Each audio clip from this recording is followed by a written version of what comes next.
하고 앉아있네. 네, 삼태성드 2024년 3호로 시작하겠습니다. K 박사님, 이용 기자 나와주셨고요. 네, 안녕하세요. 네, 안녕하십니까. 반갑습니다. 네. 뭐 우리 예전에 저 격동 500년 할 때 보니까 네. 그 곽재식 작가님이 세게 하는 걸 따라한 적이 한 번 있죠, 막. 안녕하십니까. 안녕하십니까. 네. 그래서, 예. 좋네요. 예, 패기 있고. 그렇습니다. 네. 아이 좋네요. 아유 요즘 젊은 사람들이 패기가 없어. 네, 우린 힘들어서 못하겠고. 자, 한번 시켜봤어요. 그거 보고는 저거 한번 해봐야지라고. 안녕하십니까. 곽재식입니다. 이런 네, 이렇게 네. 하시죠. 예. 네. 자, 힘도 좋으세요, 그분은. 그러게요. 에너지가. 아, 그러게요. 예. 어떻게 그럴 수가 있죠, 사람이. 사람이 아니에요. 책도 일주일에 하나씩 내시고. 사람이 아니에요. 이게 욕인지 칭찬인지 모를 말이죠. 사람이 아닌 분이 몇 분 계세요. 제가 보니까. 곽재식 그 사람은 사람이야. 막 이런 예. 인간이야? 예. 도덕적으로 말하는 게 아니라 네. 네. 체력과 어떤. 아, 그런 분이 가끔 그렇습니다. 있어요. 예. 네. 사실 K 박사님도 좀 이상하긴 하죠. K 박사님 좀 이상하긴 하죠. 네. 저는 그쵸 뭐. 예, 뭐 본인은 어떻게 생각할지 몰라도 저는 반대로 이상하죠. 항상 아프고 항상 힘없고 저러고 생존할 수가 있다고? 정말 근근히 살아있는. 근데 요즘 많이 나아졌습니다, 사실은. 지금도 분위기 보시면 네. 예, 좀 다르죠. 네네. 많이 나아졌고 네. 그런 의미에서 일주일에 한 번씩 곽재식 작가처럼 책을 못 내지만 네. 저도 책이 나왔죠. 나왔습니다. 네. 축하드립니다. 아유 감사합니다. 축하드립니다. 사실은 지난번 뉴스앤올디스에서 제가 너무나 광고를 많이 하는 바람에 여기서 길게 얘기할 수는 없고 여기 앞에 지금 책이 있는데 기계 속의 유령이라고. 그렇죠. 요즘 사실 이게 화제입니다, 은근히. 예, 그럼 그거 굉장히 관심 많죠. 그런 네. 거 있잖아요. 그 내비게이션 중고 내비게이션 샀는데 내비게이션 따라가다 보니까 어떤 뭐 괴기한 장소에 도착하고 뭐 이런 거 있잖아요. 그런 내용입니다. 기계 속의 유령. 네, 그런 부분을 다룬 거기서부터 펼쳐지는 사건을 다룬 소설이죠. 그거는 아직 내비게이션 기술의 한계를 얘기하는 건가요? 네, 그런 얘기는 당연히 아니고 일단은 이 책은 다른 이제 관련 AI 관련 책하고 차이가 있다면 좀 인문사회적인 영향 이런 것들을 좀 많이 다뤘고 네. 좀 철학적인 그런 논쟁거리 이런 것들을 좀 중점적으로 다뤘다는 점이 차이고 물론 이제 AI에 대해서 애초에 좀 관심이나 지식이 없던 분들도 읽으실 거니까 그런 기술적인 내용도 일부 있고요. 네. 그래서 요즘 뭐 어쨌든 간에 제가 써놓고는 뭐 대박은 아니고 아직은 나온 지 얼마 안 됐어요. 하지만은 이분 저분이 말씀을 해주시고 해서 재미있게 읽을 수 있는 책인 것 제가 같아요. 읽고 있거든요. 네. 뭐 AI 책 저는 좀 관심 많아서 많이 보고 있는데 이런 책은 제가 알기로는 바뚜님밖에 쓸 수 없는 책이에요. 그건 욕입니까 네, 칭찬입니까? 여러 종류의 AI 책을 제가 많이 읽었는데 이런 종류의 뭔가 조금 다른 시각, 네, 이제 말 그대로 AI 전문가라는 분들하고는 네네. 다른 시각의 책은 바뚜님밖에는 쓸 수 없지 않을까 우리나라에는. 사실 AI가 이제는 그 IT 업계의 관심사를 완전히 벗어나 버렸잖아요. 그렇죠. 그렇습니다. 원체 영향력이 많고 이제 사회적인 그런 관심도 그렇지만 뭐 우려도 많고 네. 하다 보니까는 이 전문가 영역 밖에 많은 분들이 좀 발언을 해야 되는 상황인 것 같긴 해요. 네, 그렇기도 하고 AI를 안 넣으면 장사가 안 됩니다. 요즘. 그렇습니다. AI를 네, 어떤 기술 테크도 이제 다 그렇죠. AI를 집어넣어야. 네. 네. 그런 시대가 왔고 어쨌든 뭐 그런 사회적인 뭐 인문학적인 철학적인 논쟁 뭐 정치적인 영향력 이런 것들 AI와 관련해서 네. 관심 있는 분들은 읽으시면 좋을 것 같고요. 나와 있다는 거 지금 알라딘 뭐 교보 S24 다 이 기계 속의 유령으로 검색을 하시면 찾으실 수가 있습니다. 네. 이런 식으로 이제 아마 앞으로 몇 달 동안 근데 이거 벌써 꽤 많이 잘 나가지 않나요? 생각보다 잘 나가고 네, 있습니다. 아니 일단 제목도 너무 매력적이고 네, 워낙 주제도 딱 시의적절해서 저는 뭐 굳이 이렇게 홍보를 안 해도 잘 나갈 것 같은데. 네, 출판사에서 좀 하자고 또 얘기를 하시고. 그렇구나. 예. 왜냐하면은 우리 여기가 책이 별로 효과가 없잖아요. 그건 그래요. 여하튼 뭐 그런 책이 나와서 지금 절찬 판매 중이라는 굉장히 그 뻔한 말씀을 드리면서 이 책에 대한 내용을 우리 방송에서 하시지 않을 거잖아요. 네, 내용을 할 생각은 없습니다. 하면 안 돼요. 안 사는 사람들. 맞아요. 그렇죠. 설명해 주시면 안 되고. 네, 설명 안 하고. 예. 좋은 점이 있습니다. 네. 책이 두껍지가 않아요. 그렇습니다. 네, 아주 네. 읽기 편합니다. 그리고 종이 재질도 좋아가지고. 네, 재질도 좋고 네. 그림도 글자도 뭐- 시원시원하고. 예, 뭐 네, 이렇게 아주 보기 아주- 편한 책이에요. 네, 굉장히 보기 편합니다. 이게 어르신들이 쓴 책이 이게 좋죠. 이제 네. 본인이 잘 보기 위해서 이제. 혼날래?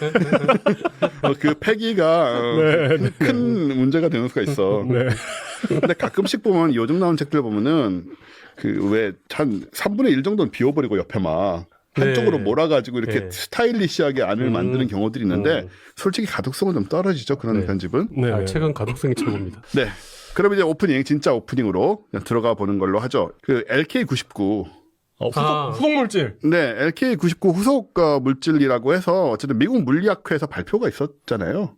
그랬나요? 네, 있었습니다. 아 이게 미국에서 발표한 거예요? 네, 아니면 미국에서 발표를 했어요. 우리나라 연구자분들이? 네. 음. 근데 이 물질을 뭐 현장에서 시연하고 한 건 아니고 네. 논문을 가지고 발표를 했는데 물론 뭐 그렇다고 해서 뭐가 대단하게 바뀐 건 아닌데 네. 흥미로운 거는 이분들은 계속 강력하게 주장을 하고 있고 맞아 이렇게. 예, 계속 이건 맞다라고 얘기를 하고 있고 그게 이제 미국의 물리학회에 가서 발표를 할 정도로 그렇게 계속 밀고 있다는 점 정도는 우리가 뭐 알아두고 있자. 그러니까 여기서 뭐 어느 시점에서 이거 아니니까 그만둬야겠다고 뭐 깨갱하면서 이렇게 숨어버리다 도망가지 않고 계속 하고 있다는 거. 물론 뭐 미국 물리학회에 발표됐다고 해서 이게 공신력을 얻었다거나 이런 것은 아니고요. 학회 발표는 웬만하면 신청만 하면 다 할 수 있습니다. 형식을 갖추고 하면. 네. 그러니까 아주 말도 안 되는 소리는 사실 발표도 못하게 하는 거 아니에요? 아니요, 아주 말도 안 되는 소리를 신청하는 경우가 별로 없기 때문에. 네네네. 네, 웬만하면 뭐 그래요? 이분들이 아주 말도 안 되는 이상한 기관이 있다거나 그런 분들은 아니잖아요. 그렇죠. 그렇죠. 네, 그런 분들이 발표하겠다고 하는데 안 됩니다라고 하진 않아요. 네. 무슨 뭐 뇌호흡 이런 거 아닙니까? 네, 그 자체가 학회에서 발표했다는 자체가 말 그대로 공신력을 조금이라도 더 넣는 거는 사실상 거의 없다고 보시면 됩니다. 네. 하여튼 열심히 하고 계시다. 열심히 하고 있다. 뭐 그 정도를 전해드리고요. 그렇게 이게 이론이 아니고 네. 어떤 물질이 맞다라고 하는 거는 굉장히 이례적인 거예요. 왜냐하면 아니라는 건 검증하기 하면 되거든요. 네. 그리고 실제로 했고. 근데도 이렇게 주장하는 거는 굉장히 드문 경우가. 그러게 말입니다. 좀 아주 강력한 그런 신념을 갖고 계신 것 같은데. 이론은 사실 뭐 강력하게 주장하면 어떻게 할 말이 없거든요. 그렇지만 그렇게 감론을박이 있을 수가 있고. K 박사님이 저렇게 말씀하시는 것의 진위가 뭔지 오래 보신 분들은 아실 거다. 합니다만 어쨌든 좋은 결과 나오면 좋죠 뭐. 정말 그게 막 초전도체가 맞고 진짜 초전도체면 지금 주식 사시면 안 돼요. 맞아요. 그 회사 다 망한 회사들입니다. 맞습니다. 여기가 회사를 만들면 그렇죠. 그때가 산 몰라도 다른 회사들은 오히려 망하는 상황이죠. 초전도체를 연구하는 회사는 다 쓸데없는 거라고 있는 거예요. 그렇습니다. 전에도 말한 것 같은데 상온 초전도체랑 초고온 초전도체가 있거든요. 네. 초고온 전도체가 훨씬 안 좋은 거고요. 상온 초전도체가 나오면 다 망하는 거. 네. 네. 초고온 뭐 초전도체 이런 거는 한 영하 한 150도에서 된다 뭐 이런 거거든요. 고온이 아닙니다. 네네네네. 그리고 이제 진짜 오프닝으로 들어가면 지금 이제 사진을 하나 보실 텐데 이것도 GIF로 만들어 가지고 이렇게 잘 날아가다가 진짜 금방 폭발했습니다. 5초 만에 폭발했다고 하더라고요. 그게 원래 로켓 발사 실험의 기본입니다. 네. 한 번씩은 다 저렇게 하는 거예요. 스페이스X도 첫 번째 발사는 거의 저렇게 됐어요. 이게 일본 네. 기업에서 네. 이렇게 한 건데, 그러니까 이걸 보면서 이제 그렇지 않습니까? 우리를 비롯한 대부분의 한국인들이 일본에서 뭘 했는데 저렇게 됐다. 이거 꽃이다. 뭐 그럴 줄 알았다. 약간 이런 식인데 그렇게 보면 안 되는 거 당연히 같아요. 당연히 아니죠. 네. 뭐 이건 그런 의미에서 말씀드리는 게 아니고 네. 일본의 이제 벤처 기업 스페이스 원에서 만든 소형 로켓 카이로스라는 그 소형 로켓을 발사 실험을 했던 거죠. 근데 이제 솔직히 절반의 성공이라기에는 조금 일찍 폭발한 감은 있습니다. 5초 만에 폭발했으니까. 3분의 1의 성공. 3분의 1의 성공. 어쨌든 뭐 띄우긴 했고, 네네네. 뭐 경험은 했으니까 예, 그런 부분은 말씀하신 대로 뭐 흔하게 일어나는 일이고, 그렇죠. 예, 그 고체 연료식 소형 로켓인데 이게 또 한 번 연기가 됐다가 그것도 늘 있는 일이지만 그럼요. 네. 연기가 됐다가 발사를 했는데 이제 5초 만에 폭발을 했고, 근데 내용을 들어보니까는 내부에 이제 문제가 감지가 됐었대요. 기체 이상이. 네. 그래서 비행 안전을 확보할 수 없다는 판단이 내려져서 5초 만에 폭발이 됐다. 이런 얘기를 하더라고요. 일종의 자폭. 그런 셈인 것 같아요. 자폭한 거군요. 왜 가다가 뭐 예를 들어서 엉뚱한 곳으로 가서 떨어지면 진짜 위험하니까 차라리 저 단계에서 이제 폭발을 시키는 그런 상황이고, 뭐 주변에 인명 피해라든가 그런 것도 전혀 없었고, 그렇죠. 예. 이런 걸 다 감안해가지고 주변을 통제하니까. 그러니까요. 네. 좀 멀리서 보던 아이들이 실망하는 영상 같은 거 제가 좀 봤는데, 그건 뭐 다 저걸 보러 가면 다 겪어야 되는 예, 그런 일이니까. 저 터지는 게 더 볼만하지 않나? 터지는 게 비주얼은 볼만하죠. 아, 네. 일단 뭐 사람이 안 타고 있으니까. 스페이스X도 제가 터지는 것만 모아서 편집해 놓은 거 있어요.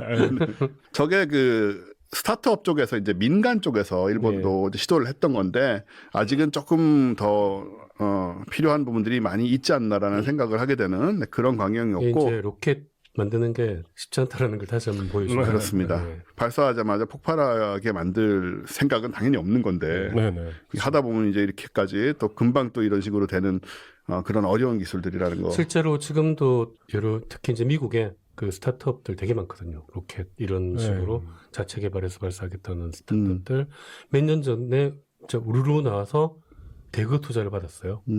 하도 못했습니다. 아직 일성을 올린 데가 한 군데도 없습니다. 그러게요. 쉬운 일이 아닙니다. 로켓랩이라고 그건 뉴질랜드에서 시작한 회사가 네네. 유일하게 이제 그죠. 올리고 있고 다른 회사들은 다 못하고 있어요. 아직. 네. 쉽지 않습니다. 아, 일렉트론 로켓. 아, 대단하죠. 네. 그래서 뭐 이런 일이 그냥 있다라는 정도 그리고 영상 한번 보여드리고 이렇게 어려운 거다. 예, 어렵습니다. 뭐 일본이 뭐 어쨌다 이런 얘기 전혀 아니고 네. 저희는 절대 그런 관점으로 접근하지 않습니다. 근데 한편으로는 또 좀 이따 자세히 얘기해 주시겠지만 스타쉽은 한 3분의 2의 성공은 하지 않았나 최소한 저는 이제는. 뭐 거의 뭐 99% 성공이라고 그죠. 생각합니다. 네, 굉장히 그 정도면 성공이죠. 네. 거의 궤도에 올라갔으니까. 궤도에 올라가서 네. 1시간 정도 갔잖아요. 예. 1시간 가고 네. 그 내려오는 과정이 네네. 잘못된 거잖아요. 그렇죠. 그러니까 발사는 성공한 거잖아요. 성공한 거죠. 그렇습니다. 네. 거기에 대해서는 이따가 네. K 박사님 얘기해 주실 거고요. 네. 그래서 뭐 한참 또 요즘 어쨌든 올해 들어와서 발사도 많이 하고 성공도 하고 실패도 하고 지난번에 뭐 달도 그렇고 네. 일본, 미국 뭐 여러 가지로 좀 활발합니다. 활발하면 좋죠. 네. 많이 활발해야 됩니다. 네. 예. 그건 이제 본인이 또 앞으로 네. 그 다 소문 다 퍼졌던데요. 관련된 업계 소문을 제가 열심히 있는데 안 퍼지면 이상하죠. 떼돈을 버셔야 될 텐데 네. 네, 우주 사업에 진출하셔서 막 그 진짜 말 그대로 이거 잘 되면 떼돈 말 그대로 떼돈 버는 거 아니에요? 우리 영화에서나 보던 그런 떼돈? 맞습니다. 예. 막 그 돈이 막 그 바닥에 굴러다니는 그런 지폐가 뭐 그렇게까지는 아닌데 네, 뭐 어쨌든 나쁘진 않겠죠. 그러니까 뭐 잘 그런 만들면. 그런 거 있잖아요. 뭐 빌 게이츠 가지고 그런 얘기 있잖아요. 이렇게 길을 가다가 5만 원짜리가 떨어져 있을 때 그걸 죽기 위해 멈추는 게 더 손해인. 그 시간이 타이핑하다가 오타 났을 때 예. 돌아가는 것보다 다시 치우고 쓰는 게 예. 뭐 이런. 예, 그렇죠, 그렇죠. 네 그런 사람들이 있는데 우리는 뭐 거기에 해당되지 않을 뿐만 아니고 K 박사님도 그렇게까지는 안 되시겠지만 그렇게까지는 여하튼간에 그리고 제가 또 보여드릴 거는 지금 이게 뭘 것 같으세요? 무기 같은데요. 무기입니다. 예, 뭐 예. 같은데. 보통 이런 거 보면은 뭐 대공포 같은 걸 쏠 때도 이런 비슷한 느낌이 나긴 하고 그렇죠. 밤에 그 뭐지? 그 천체망원경에서 그 레이저 쏠 때. 네 레이저 쏠 때 좀 저렇게 요란스럽잖아요. 많이 위험해 보이는데 저렇게. 저렇게 요란스럽게 하면 큰일 납니다. 근데 저게 진짜 레이저입니다. 레이저 무기예요. 아, 예. 그러니까 대포 같은 거, 대공포 같은 거 쏠 때 그 궤적을 찍으면 저렇게 되는데. 네. 그게 아니라 그냥 진짜. 저게 진짜 무기입니다. 오. 이제 드디어 레이저 무기의 시대로 우리가 접어들기 시작을 하는 거죠. 영국에서 방위성에서 이제 실험한 영상을 공개를 한 거예요. 드래곤 파이어라는 이름으로. 드래곤 파이어. 예. 그래서 저렇게 이제 강력한 레이저를 쏴서 공중에 지나가는 뭐 아주 빠른 거는 이제 이게 문제가 뭐냐면 저런 무기는 영화에 나오는 레이저는 맞는 즉시 저쪽 상대가 터져버리잖아요. 그렇죠. 근데 실제로는 저는 열이니까 좀 그 조사를 하고 좀 있어야 돼요. 그렇죠. 그래야 이제 태워 먹고 구멍을 뚫어버리니까. 그렇죠. 그래서 이제 좀 따라가야 되는 측면이 있어가지고 지금 뭐 초음속 이런 것까지 좀 힘들고. 근데 미국에서도 사실은 2022년에 비슷한 걸 했었는데 좀 이제 아음속으로 움직이는 미사일이나 아니면 느린 항공기. 근데 요즘은 뭐가 각광을 받냐면 드론. 네. 그 드론이 엄청 많이 쓰이잖아요 전장에서. 그렇죠. 그러니까 저게 그 돋보기로 종이 태우는 거랑 비슷한 거잖아요. 비슷합니다 결과적으로. 근데 그것도 그 돋보기를 대자마자 타는 건 별로 없으니까. 그러니까요. 계속 대고 있어야 연기가 네. 나는 건데 그런 것처럼 계속 예. 저러고 있어야 되는 거잖아요. 근데 이제 결국은 에너지량이 얼마나 많으냐에 달려 있죠. 네. 굉장히 강하면은 짧을 것이고 그렇죠. 충분히 강하지 않으면 오래 좀 비추고 있어야 되는 상황인데 드론이 문제가 뭐냐면 드론 자체는 뭐 여러 가지가 있지만은 심지어는 몇십만 원짜리 드론조차도 전쟁에서 쓰이거든요. 그 수류탄 하나 들고 가가지고 떨어뜨려요. 예, 요즘 뭐 우크라이나도 그렇고. 맞아요. 그냥 이게 별거 아닌 것 같지만은 잘 찾아가서 요인 머리에 떨어뜨리고 하면 근데 이런 식의 지금 드론이 사실은 우크라이나 전쟁 쪽에 굉장히 많이 쓰이고 있는데 크고 작은 게 얘네를 요격을 하려면 뭐 총을 쏴서는 사실 쉽지 않고 근데 100만 원짜리 드론 떨어뜨리려고 10억 원짜리 미사일을 쏜단 말이에요. 그렇죠. 그런 거. 이거는 진짜 너무나 그러니까 우리나라 얼마 전에 그거 있었잖아요. 그러니까 북한 드론 넘어와가지고 수도권을 그랬죠. 날고 있는 그게 있었는데 제가 이제 듣기로는 못 떨어뜨리는 게 아니래요. 그러니까 떨어뜨릴 수 있는데 단가가 일단 안 나오고, 그렇죠. 그러니까 그 일단 포탄이 더 비싼 거예요. 한 포탄 여러 발 쏴야 맞출 수 있는데 그 포탄 하나가 더 비싼 거예요. 그러니까 북한이 뭐 엄청 비싼 걸 날려보내는 게 아니잖아요. 네. 뭐 이렇게 되게 약간 조잡한 걸 보내기 때문에 단가가 안 나오고, 그리고 모든 그 이런 발사하는 무기는 올라가면 내려오잖아요. 그렇죠. 근데 그게 서울에서 그걸 쏠 수가 없는 거예요. 네. 그래서 매 훈련 시킨다 그러지 않았어요? 매. 아, 매를요? 그때 나왔는데. 그 얘기. 괜찮은데? 그러니까 유튜브 찾아보면은 매랑 독수리 이런 게 드론 채가는 장면들 꽤 있거든요. 괜찮다. 네. 공식 브리핑에서 나왔던 것 같은데. 네. 근데 괜찮은 것 같아요. 아니면 뭐 새총부대 같은. 아, 그래, 그 뭐지? 한 중대급마다 매 한 마리씩 키우는 거예요, 이제. 적군 드론 날라올 때. 이게 드론하면 우리는 사실 우리 저 온라인으로 살 수 있는 요만한 드론들을 떠올리는데 사실 이 군용 드론이란 거는 그런 것부터 시작해가지고 뭐 다양하죠. 길이가 10m 이러는 것까지 뭐 막 프레데터 이런 예, 거. 예, 그런 것들. 그러니까 무인기는 다 드론이라고 얘기를 하고 있고, 그러니까 그런 것들을 공략할 때 뭐 큰 것들도 있지만 작은 것들, 중간 것들 이런 것들은 말씀하신 대로 이거를 뭐 포탄이나 혹은 미사일을 쏴서는 가성비가 너무 안 맞고, 맞아요. 그러다 보니까는 레이저를 저렇게 쏘게 되면 그런 것들은 그렇게 견고하지 않으니까 생각보다 쉽게 떨어뜨릴 수 있고 네. 빠르지도 않고 그렇게까지. 그렇죠. 그리고 저거는 지금 한 번 쏠 때 단가가 뭐 몇천 원 수준이랍니다. 일단 기계를 만드는 데는 돈이 들지만 매번 쏠 때는 그냥 전기만 좀 들어가는 거니까. 그러네요. 단가가 나오는 예. 거네요. 그리고 아까 말씀하신 것처럼 뭐 가서 뭐 밑으로 떨어져서 민가에 무슨 예. 뭐 유탄이 떨어지고 이런 일도 절대로 있을 수가 없는 거고. 그러게요. 그러다 보니까 의외로 경제적이라는 거예요. 그래서 이제 저거를 원래는 기술이 이제 있었고 실험을 하고 있었는데 이번에 드론들 때문에 더 빨리 지금 좀 상용화가 될 가능성이 있다고 해요. 그래서 이거를 이제 실험을 이렇게 하는 영상이 나와서 괜찮다. 네. 이런 거 실험은 밤에 해야겠네요. 밤에 해야지 좀 사진 찍히죠. 뽀대가 나죠. 예. 근데 물론 한계가 있습니다. 이게 빛이다 보니까 날씨가 너무 흐리거나 안개가 끼면은 이제 급감하는 위력이 그런 부분이 있고, 그리고 아직은 또 아주 멀리 쏘기는 좀 어려운. 근데 결국 이런 게 우리가 뭐 요즘 AI 이런 걸로 좀 미래를 향해 들어가는 느낌이 있는데 이런 것도 점점 강해지고 일반화되면은 사실 이거는 광속으로 움직이니까 무슨 내가 뭘 타고 가다가 만약에 빛이 번쩍한 걸 본 순간 우리 죽는 거잖아요. 그렇죠. 충분히 강하게 날아오면. 그러니까는 그런 뭐 속도 문제라든가 혹은 뭐 포물선으로 이렇게 그 탄도 계산을 해야 된다거나 이런 것조차 아무 필요가 없는 네. 그런 직진하는 빛이라서 저게 앞으로 점점 발전을 하면서 이제 정말 SF에서 보던 그런 전장들이 만들어지지 않을까라는 생각을 좀 하게 되는 거죠.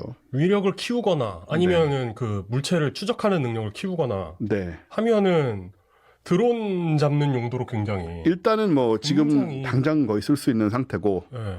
그러니까 중대급 정도에는 매를 키우고 그리고 이제 좀 약간 상급 부대에는 저런 거 운용을 하면은 네. 드론 걱정은 없겠네요. 네. 그래서 기계가 어떻게 생겼냐면 그렇게 엄청나게 크거나 하진 않아요. 지금 기계를 보면 이렇게 요 정도 크기입니다.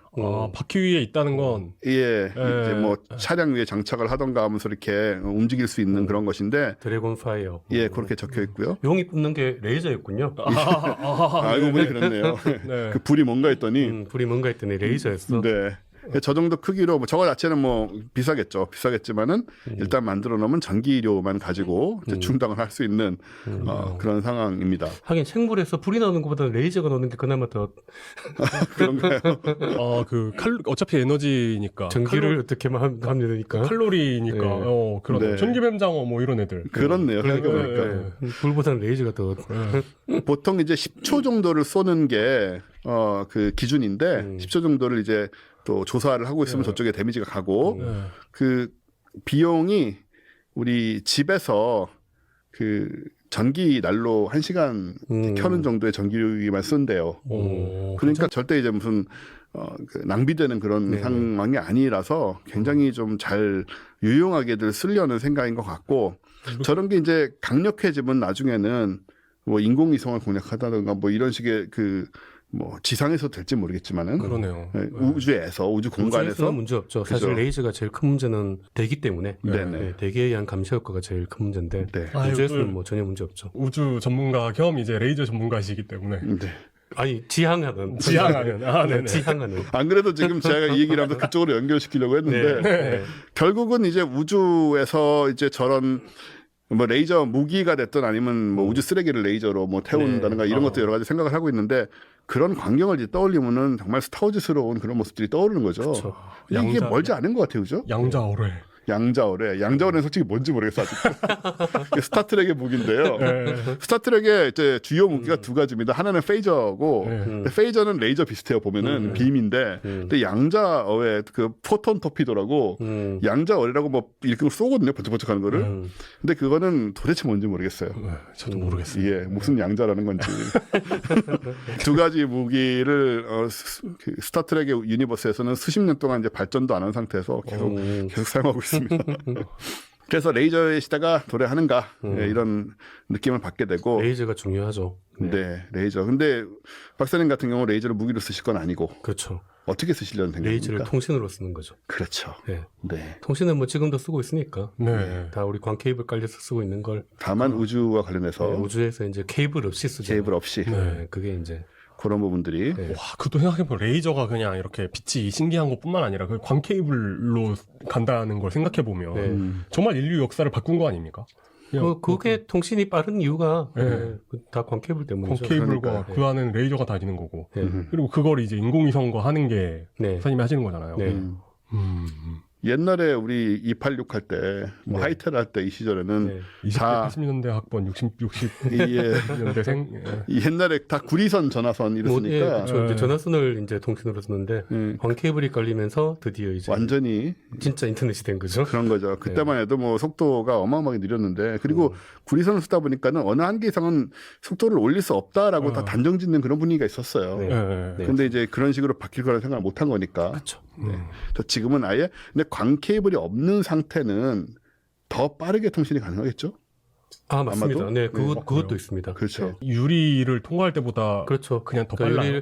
광 케이블은 직선으로 오는 게 아니고 계속 반사를 하는 거예요. 거기서 전반사라고 네. 반사하니까 길이가 길어지는 거예요. 그렇죠. 원래 길이보다 네. 원래 길이보다 길고 또 유리를 통과하니까 속도도 느려지고 그래서 같은 거리라면은 그냥 공간에서 하는 게 더 빠른 거예요. 네. 직선으로 바로 오게 네, 되니까. 그 속도가 별거 아니라고 생각할 수 있는데 그 되게 유명한 그 인터넷 초창기에 네네. 유명한 사례가 있어요. 네. 그러니까 어떤 이메일 서버가 있는데 그게 특정 사람들한테서만 오류가 나는 거예요.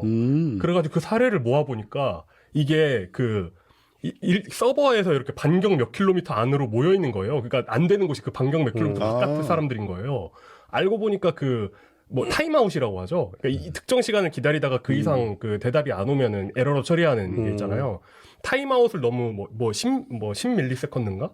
뭐 그렇게 해놓으니까 100 몇 킬로미터 밖에서는 빛의 속도 한계 때문에 그 서비스가 안 되는 거예요. 그러니까 이게 쌓이고 하면은 이런 그 넷 길이로 인한 네. 빛의 속도가 무한대가 아니기 때문에 길이로 인한 그 딜레이가 그 한 많게는 100ms 뭐 이러더라고요.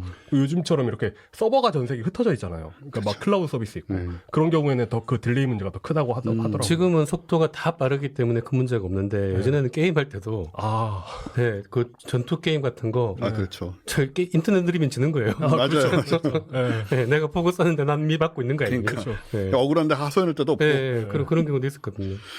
그런 상황들은 이제 뭐 다 해소가 되겠지만 어쨌든 레이저 무기로도 쓰이고 통신으로도 쓰이고 네. 지구상에서 우주에서 이제 일반화되는 시대가 우주에서 됐다. 쓰는 게 이제 사실은 필요한 이유가 지금은 그 케이블을 못 가니까 그냥 무선 통신으로 전파 통신을 계속 쓰고 있거든요. 네. 근데 이제 전파가 주파수가 맞아요. 맞아요. 이제 한계에 달해가지고 꽉 찼죠, 진짜. 꽉 차서 배정받을 게 없어요. 더 이상. 네. 맞습니다. 광통신을 쓰게 될 것 같습니다. 그거 아시죠? 옛날 무선 전화기가 이제 안 되는 거. 안 돼요 이제. 예, 그러니까 거기에 배정해놨던 전파가 이제 일반 다른 이제 주파수가 부족하니까 그렇죠. 옛날 기술들에서 쓰던 전파들을 다 이제 취소하고 그것들이 쓰기 시작하는 거예요. 무선 전화라는 거는 집에서 쓰던 거. 예. 무선 전화기. 예. 본체 있고 이거. 예. 그게 뭐 2.4였나요? 있죠. 뭐 아마 그죠? 그럴 거예요. 2.4 뭐 이 정도 기가헤르츠. 뭔가 뭐 그래서 2.4, 2.5. 그게 아마 많이 쓰는 주파수라서 많이 쓰는 주파수죠 사실. 드론들도 그런 그 2.5에서 5대에서 많이 쓰고 그 주파수 배정받기가 점점 힘들어지기 때문에 그럴 것 같습니다. 네. 그런 시대로 접어들었다는 얘기를 드리고 또 마지막으로 우리 어떤 데미지를 입게 되는가 이런 식으로 뭐예요? 녹아드는 거예요. 레이저를 그냥. 쏜 거구나. 예, 레이저로 왼쪽 위에는 포탄이고 포탄이네. 오른쪽은 이제 철판인데 저렇게 한 10초 정도를 쬐면 저렇게 구멍이 뻥 나버리거나 그냥 녹아서 잘라져 버리는 거예요. 오, 그러니까, 괜찮다.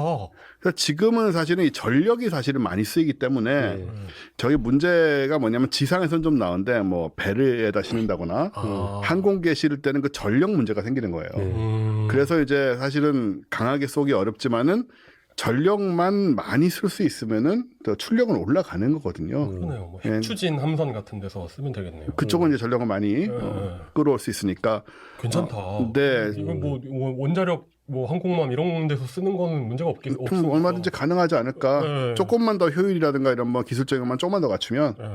저런 구멍을 뚫고 태우고 녹이고 하는 저런 힘이다. 언젠가 나올 게 나온 거네요. 나올 게 나온 거죠. 나올 거라고는 다 예상은 하고 그러니까 뭐 있었는데. 네. 저런 거 실험실에서 뭐 이렇게 해놓은 게 아니라 저렇게 완결된 형태의 어쨌든 제품처럼 보이잖아요. 그렇죠. 그렇게 만든 거 보면 네. 예. 그래서 앞으로는 뭐 그런 일이 있으면 안 되겠지만 나중에 뭐 3차 대전이 일어난다 하면 수십 년 후에 왜 항공모함에서 갑자기 예. 그 대공포나 이런 거 대신에 그 사방으로 빨간 빛이 쫙 뻗는 거죠. 네네. 그러면 이 항공모함으로 오던 그 뭐 항공기라든가 미사일 같은 게 한꺼번에 바바방 터져버리고. 아, 그 영화 같은데 그렇죠. 일본 애니메이션 90년대에 나온 것 중에 그런 거 많이 그런 연출 많죠. 예, 그런 게 현실화되는 건가 예, 이런 생각이 드는 예, 그런 모습입니다. 네.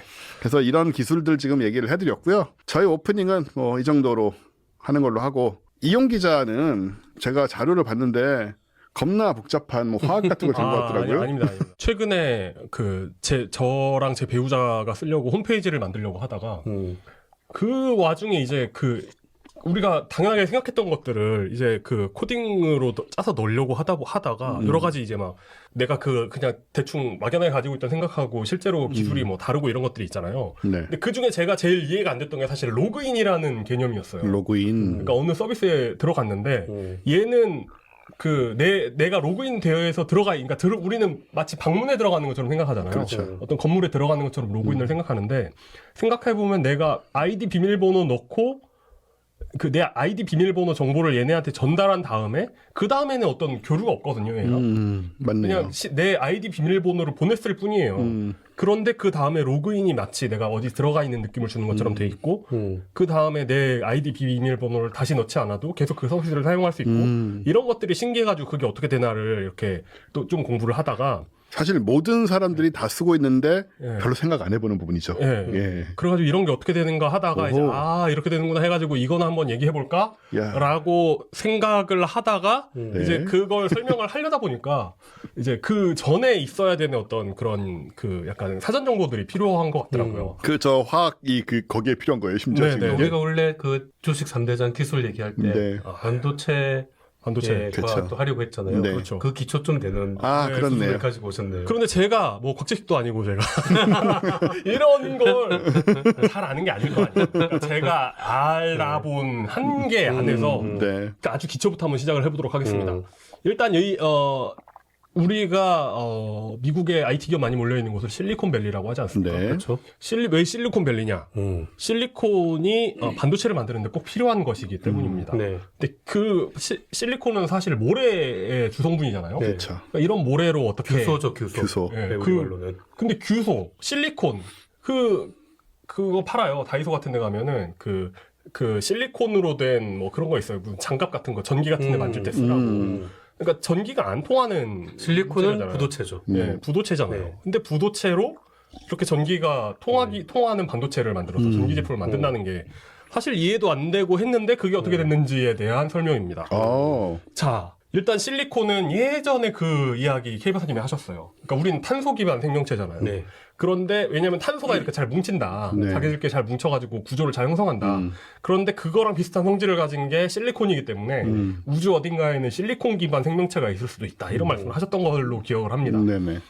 우주 생물학에서 상상하는 얘기죠. 그렇죠. 네. 네. 자, 왜냐하면 실리콘은 이렇게 보시다시피 그 화학에서 옥텟 규칙이라고 하는 게 있습니다. 제가 설명하면 좀 헛소리할 것 같은데 좀 설명해 주시면 안 돼요? 사실 저도 그 화학은 굉장히 취약지구라서 기본적인 걸로 일단 네. 원소들이 네. 맨 안쪽 궤도에는 전자가 2개가 들어가고 네네네. 그래서 이제 수소 같은 경우에는 원래 전자가 하나밖에 없고 네네. 헬륨이 전자가 2개면은 안정이 돼 버립니다. 네. 그리고 이제 그 다음 전자가 하나 더 오면은 그 위로 올라가는 거죠. 네네. 위 궤도로. 네. 그 위 궤도에 8개가 들어갈 수 있습니다. 네. 그런데 탄소는 원자 번호가 6번이잖아요. 그 외곽 전자가 전부 6개인데 맨 안쪽에 2개가 딱 차지를 하고 네. 나머지 4개가 밖에 있는 거죠. 그렇죠. 그런데 원래 8개가 들어가야지 안정하거든요. 네. 4개밖에 없으니까 나머지 4개가 비는 거예요. 네. 그 4개가 암호하거나 잘 붙어가지고 그렇습니다. 8개를 만드는 거죠. 그럼 안정이 되는 거죠. 자, 여기 이 그림 이거 그 팟캐스트로 들으시는 분들이 있기 때문에 이걸 이제 그림을 최대한 말로 설명을 해야 되는 거죠. 네. 그러니까 실리콘은 안에 이 양성자가 14개 있기 때문에 그렇죠. 전자를 원래 14개 가지고 있으면 얘가 그 전기를 안 띠고 중성이 되거든요. 그렇죠. 기본이 그거죠. 이온이 아니라면. 그런데 이 얘도 실리콘도 최외곽에는 전자가 4개가 있는 거예요. 그걸 14번이니까 네. 맨 안쪽에 2개, 그리고 그 바로 위에 8개, 10개가 꽉 찼죠. 거기까지는 이제 안정이에요. 네. 그러고 나서 4개가 남잖아요. 네. 네. 거기에도 8개가 들어가야지 안정인데 네. 4개가 비니까 탄소랑 일단 기본적으로 비슷한 거죠. 그렇습니다. 그러니까 실리콘을 그걸 이제 도식화한 겁니다. 왼쪽을 보시면 이건 이제 도시바 홈페이지에서 가져왔는데 이걸 이게 되게 이렇게 그렇습니다. 이게 약간 공개되어 있는 거기 때문에 쓰고 약간 네. 뭐 라이센스 뭐 그런 게 있는데 도시바한테 감사하다고 인사는 한번 하죠. 감사합니다. 감사합니다. 예, 그리고 혹시라도 기분 나쁘셨으면 제가 정말 진심으로 사과드리고요. 네, 이용 기자에게 책임을 물으시기 바라겠습니다. 그리고 좀 이런 저작권 관련 변호사분들의 어떤 연락 기다립니다. 그렇습니다. 도시바 홈페이지에서 가져온 건데 그게 이제 왼쪽에 있는 SI가 규소입니다. 규소는 저렇게 최외곽 전자가 4개가 있는 거예요. 최외곽만 이렇게 4개를 한 거죠. 근데 4개가 있으니까 이 사방으로 규소끼리 모여 있으면 이 전자를 공유합니다. 옆에 있는 애랑. 그래서 내가 지금 4개 공유할 수 있는 4개의 전자가 있고 이걸 다른 친구들이 사방에 있기 때문에 이걸 최외곽 전자를 이 4개의 원자들하고 하나씩 공유하면은 그리고 제 것도 나랑 공유하고 그러면은 쟤랑 나랑 공유하는 전자 2개가 생기는 거예요. 제가 내 걸 공유하고 제가 내 걸 공유하고. 근데 이걸 4명하고 하니까 공유하는 전자가 8개가 되면서 딱 안정돼 가지고 그렇죠. 이렇게 하나의 물질로 뭉쳐 있는 거죠. 하나의 물질로 딱 뭉쳐 있는 겁니다. 네. 그게 이제 공유결합인데 이게 재밌는 게 저게 양자역학이에요. 그러니까 공유한다는 게 웃기잖아요. 네. 그러니까 네가 봐도 난 8개 가지고 있고 그죠. 제가 봐도 난 원래는 4개인데 그죠. 하나가 여기에도 있고 여기에도 있는 거예요. 그러니까 이게 신기한 게 뭐냐면 저렇게 된 다음에 저 공유된 전자들이 이게 공유돼 있는 뭉태기가 있을 거 아니에요? 네. 이 뭉태기 사이에서 전자들이 이렇게 돌아다니게 됩니다. 그런데 이 상태로 전자들이 개수가 딱 맞아가지고 다 결합해 있으면 이렇게 서로 이렇게 전자 개수가 딱 맞으니까 전기가 안 움직이는 거예요. 그러니까 부도체인 거죠. 전기가 안 흐르는 거죠. 네. 그런데 여기서 재밌는 게 뭐냐면 저 B라고 돼 있는 건 붕소입니다. 붕소. 붕소는 최외곽 전자가 3개인 물질이에요. 혼자분하고 5거든요. 그러니까 안에 2개 채우면 3개가 남는 거죠. 그러니까 반도체에 붕소를 넣기도 하고 뭐 알루미늄을 넣기도 하여튼 뭐 여러 가지를 넣습니다. 여러 가지 물질을 넣는데 여기서 핵심은 뭐냐면 저 실리콘들 사이에 붕소가 저렇게 들어가 있는 거예요. 근데 붕소도 이 안에 들어가 가지고 전자를 이렇게 주변에 있는 친구들하고 나눠 가지는데 네네. 얘랑 하는데 최외곽 전자가 3개밖에 없다 보니까 하나가 B잖아요. 나는 그러니까 쟤랑 나랑 공유할 전자가 필요한데 그 전자 하나가 B입니다. 그러면은 이 붕소 주변에는 규소 주변에는 전자가 최외곽에 8개가 있는 거나 마찬가지죠. 2개씩 공유하는 거. 네. 그런데 붕소의 최외곽에는 7개밖에 없는 것처럼 됩니다. 네네. 그래서 저기 이제 구멍이라고 하는 네. 저걸 양공이라고 하거든요. 그러니까 저게 왜 양공이냐면 전자들 사이에 전자가 있어야 할 자리 하나가 비어 있는 거잖아요. 그러니까 저 비어 있는 자리가 이제 다 전자니까 마이너스잖아요. 그러니까 저 비어 있는 자리 하나가 마치 양전자처럼 움직여요. 그러니까 양전자처럼 하나의 물질처럼 이 물질 전체를 돌아다니면서 마치 이게 빈자리지만 얘는 빈 공간이지만 주변이 다 마이너스 전기를 띤 전자이기 때문에 얘는 마치 양전자처럼 보이는 거예요. 그래서 이걸 양공이라고 부릅니다. 제가 지금 보면서 어떤 생각을 했냐면 우리 요즘은 잘 안 하지만 몰라도 옛날에 이렇게 플라스틱으로 돼서 네. 9개 정도의 이렇게 칸이 있고 이걸 맞춰가지고 그림 맞추는 퍼즐이 있어요. 딱딱딱 움직여서 그렇죠? 근데 이게 9개가 꽉 차 있으면 하나도 안 움직이잖아요. 그렇죠. 근데 반드시 구멍이 하나 있어야 있어야죠. 이걸 움직여서 네. 형태를 맞출 수 있는 마치 그것과 비슷한 상황이 아닌가 그렇죠. 그런 느낌이 드네요. 저게 있으면은 만약에 이제 전자가 저 구멍이 여기가 아니라 저쪽으로 이동을 해버린다. 네네. 그러면 전자가 거기서 이리로 오는 게 되잖아요. 네네, 그렇죠. 그러니까 전자가 흐르는 거하고 반대로 가는 거니까 네. 플러스가 되는 거죠. 그러니까 그걸 이제 그게 사실은 빈자리라서 그렇게 움직이는 건데 빈자리가 이렇게 차는 건데 그걸 그냥 현상으로만 보면 마치 양의 전자가 있는 것 같이 보이는 거죠. 그렇겠네요. 예, 그렇게 보이는 양 전하가 움직이는 것처럼 보이는 거죠. 그렇습니다. 예, 양전하가 움직이는 것처럼 보이기 때문에 그 양전하라고 해서 양공이라고 부릅니다. 그러니까 양전자의 구멍 뭐 이런 네네. 뜻이죠. 이걸 이제 저게 플러스이기 때문에 P형 반도체라고 부릅니다. P형 반도체입니다. 이게 다른 건 뭐가 있냐? 외곽전자가 5개의 물질을 쓰는 겁니다. 이건 이제 인이죠. 인을 넣으면 전자가 하나 남죠. 근데 제가 이제 8개는 주변에 있는 실리콘과 공유하고 규소와 공유하는데 하나가 남잖아요. 그래서 단단하게 다른 실리콘들하고 결합을 했는데 전자 하나가 남아요. 남게 되면 얘는 이 전체 공유되어 있는 금속 결합이라고 하죠. 네. 금속 결합되어 있는 이 물질 사이를 저 전자 하나가 돌아다니게 됩니다. 이게 진짜 재밌는 거예요. 이게 양자역학이잖아요. 네. 예. 그래서 하나는 전자 하나가 그러니까 이게 뭐 P가 하나만 있는 건 아니겠죠. 그러니까 인을 하나만 들어가 있지는 않을 텐데 얘네가 정말 잘 이렇게 균등하게 결합돼 있으면 남은 전자가 이 여기를 자유롭게 돌아다니게 되는 거예요. 갈 데가 없으니까. 남아 있으니까 얘는 어디 강하게 묶여있지 않기 때문에 전기를 끌어주면 움직이는 거죠. 그냥은 잘 안 움직이더라도. N형 반도체, P형 반도체. 근데 이 두 개가 따로 쓰는 경우는 솔직히 제가 잘 모르겠고 뭐 어디 있겠죠. 근데 있는데 이 두 개를 이렇게 붙입니다. 이렇게 붙여요. 자, P형 반도체에는 양공이라는 게 있죠. 전자 그렇죠. 하나가 비어있는 게 마치 양전자처럼 움직이잖아요. 그리고 N형 반도체, 네거티브 해가지고 N형 반도체거든요. 여기는 전자 하나가 돌아다니잖아요. 이 두 개를 붙이면은 이 N형 반도체에 있는 전자가 그 자연스럽게 P형 반도체 쪽으로 흘러가게 돼요. 그렇겠네요. 예. 구멍이 있으니까. 예, 구멍이 있으니까 구멍 쪽으로 흘러가게 됩니다. 그리고 반대로 마치 양공도 마치 움직이는 것처럼 그러니까 두 개가 마치 다른 물질처럼 양과 음의 물질처럼 이렇게 움직이게 되거든요. 그런데 문제는 뭐냐? 이 전자 개수는 원소의 전자 개수는 안에 양성자가 있으면 그 양성자 개수만큼의 전자가 주변에 있어가지고 이제 그 중성이 되는 거잖아요. 네. 그래서 N형 반도체가 원래는 그냥 아무런 전기도 띄지 않다가 이렇게 P형 반도체랑 붙어가지고 전자가 저쪽으로 흘러가게 되면 얘는 어떻게 될까요? 마이너스를 뺏기니까 그렇죠. 플러스 전기, 네. 플러스 그 전하를 띠게 됩니다. P형 반도체는 그 반대가 되겠죠. 그 반대가 돼가지고 저렇게 두면은 가운데에서는 이게 서로 전자를 교환하면서 이쪽에 구멍을 이쪽에는 전자가 메꿔주는 식으로 되지만 이렇게 되면 P형 반도체는 양공을 뺏기니까 마이너스 전기가 되고 또 저쪽 N형 반도체 쪽은 플러스를 얻어가지고 전자를 뺏기면서 플러스가 되니까 그러니까 NS극이 되는 거죠. 한쪽은 플러스 전기를 띠고 한쪽은 마이너스 극을 띠게 되는 거죠. 그리고 P형 반도체 쪽이 양공이 나가면서 마이너스 전기를 띠게 되면 마이너스 전자들이 더 이상 움직이지 않는 현상이 바로 벌어집니다. 이 경계면에서 그러니까 주변에서만 전자를 교환하다가 어느 순간 멈추게 됩니다. 그러니까 서로 이렇게 극성을 띠게 되면서 멈추게 되죠. 여기에다가 이제 전기를 걸어주는 거예요. 그래서 플러스 극에서 P형 반도체 쪽으로 이렇게 전류가 흐르면 그러면 전자가 반대 방향으로 그러니까 전자의 흐름이 반대 방향이 되면서 서로 그 사이에 있는 그 벽이 생긴 부분을 공핍이라고 하는데 여기에 전하를 걸어주면 여기 있는 전자가 밀려나면서 전기가 흐르게 돼요. 이게 순방향으로 이어주면 전기가 흐르게 되거든요.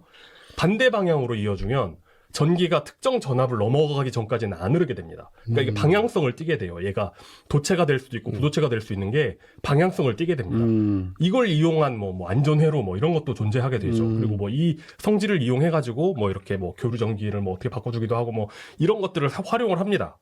자, 그런데 여기서 P형 반도체, N형 반도체 뒤에다가 P형 반도체를 다시 붙여줄 수가 있습니다. 자, 플러스 극을 그 왼쪽에서 그러니까 P형 반도체 쪽에 플러스 극을 해주고 마이너스 극을 이제 N형 반도체 쪽으로 해주는 거죠. 제가 지금 너무 설명이 꼬이고 있죠. 쉽게 얘기하면은 네네네. 쉽게 생각하면은 N형 반도체에는 전자가 많잖아요. 그리고 이쪽에는 전공이 있죠. 예. 플러스가 있다고 생각하면 되는 거죠. 네. 그러니까 저렇게 플러스 마이너스를 그려주면은 이쪽 전자는 밀려서 1로 오고, 그렇죠. 이쪽은 플러스가 밀려서 1로 오고, 네. 그렇게 되니까 서로 교환이 되면서 전류가 흐른다. 전류가 흐르는 거죠. 네, 이렇게 생각하면 근데 돼요. 그 반대로 가면 반대로 그려버리면 예. 이쪽에 남는 전자는 이쪽으로 가버리고 네. 이쪽에 남는 플러스가 이쪽으로 가버리니까 서로 떨어지게 되잖아요. 그렇죠. 그러니까 서로 만날 일이 없으니까 안 되는 거죠. 그러니까 서로 전기를 반대쪽으로 해주면 저는 전기를 그렇게 예전에 외웠어요. 예, 전기를 밀어주면 네. 오히려 더 반발력이 생기는 거죠. 그러니까 가운데 공핍이라고 부르는 그러니까 그게 비어버리니까 큽니다. 안 더 생기는 커집니다. 거죠. 그러면서 안 흐르는 전기가 거죠. 안 흐르게 됩니다. 이게 이제 정방향은 전류가 P형 흐르는 반도체 거고. 쪽에 플러스 그리고 N형 반도체 쪽에 마이너스. 역방향은 그 반대입니다. 전기가 안 흐르게 되죠. 그러니까 이것을 활용하는데 N형 반도체 옆에 P형 반도체를 하나 더 붙여줄 수가 있습니다. 이게 PNP라고 부르는 트랜지스터가 됩니다. 이렇게 되면. 자, 트랜지스터는 어떻게 되냐면, 자, P 쪽에서 N 쪽으로는 전기가 잘 흐르죠? 그러니까, 에미터 쪽에서 베이스 쪽으로 전기가 계속 흐르게 되는 거예요. 그런데, 자, 전기가 이렇게 흐르다가, 저 콜렉터와 베이스 사이에 밑에 있는 그 PNP에서 두 번째 있는 P와 P에서 나온 걸 회로를 베이스 쪽으로 다시 이어주는, 그 N하고 연결되어 있는 쪽으로 다시 이어주는 거예요.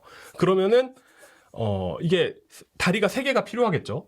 그래서 가운데 있는 저 베이스 쪽에 전기를 넣어주면은, 그러니까 역방향으로 전기를 넣어주면, 이 전류가 세지면, 저 N형 반도체와 P형 반도체 사이에 있는 공핍을 넘어가게 되거든요. 가운데에다가 전기를 넣어주면. 그러니까 이걸 스위치처럼 사용하는 거예요. 그러니까 PNP 이렇게 붙어 있는데, 첫 번째 P를 통과한 전기가 원래는 N형 반도체까지만 오고 베이스로 빠지면은 이 끝에서는 전기가 안 흐르잖아요. 그런데 가운데 N형 반도체에다가 전기를 넣어주면 그러면은 이걸 공핍을 넘어가지고 저 반대쪽으로 전기가 흐르게 되는 거예요. 그러니까 저 가운데 그러니까 N형 반도체에 연결된 곳에 전기를 넣어주면 이 스위치가 켜지는 거고 전기를 안 넣으면 끝으로 전기가 안 나오는 거죠. 그러니까 이게 마치 스위치처럼 사용할 수 있는 거예요. 이게 전기가 흘렀다가 안 흘렀다를. 물리적인 스위치가 없는 상태에서도 스위치처럼 쓸 수 있다라는. 그렇습니다. 그래서 대부분 트랜지스터는 이렇게 다리가 3개입니다. 맞아요. 네, 다리가 3개예요. 이게 그래서 그런 거구나. 네, 그래서 1, 2, 3이라고 있을 때 1번하고 3번은 계속 전기가 흐르는 거고 2에다가 신호를 주느냐 안 주느냐에 따라서 마지막에 얘가 전기를 흐르느냐 안 흐르느냐로 되는 거죠. 이걸 이제 개념적으로 간단하게 표현하면 이런 식이 됩니다.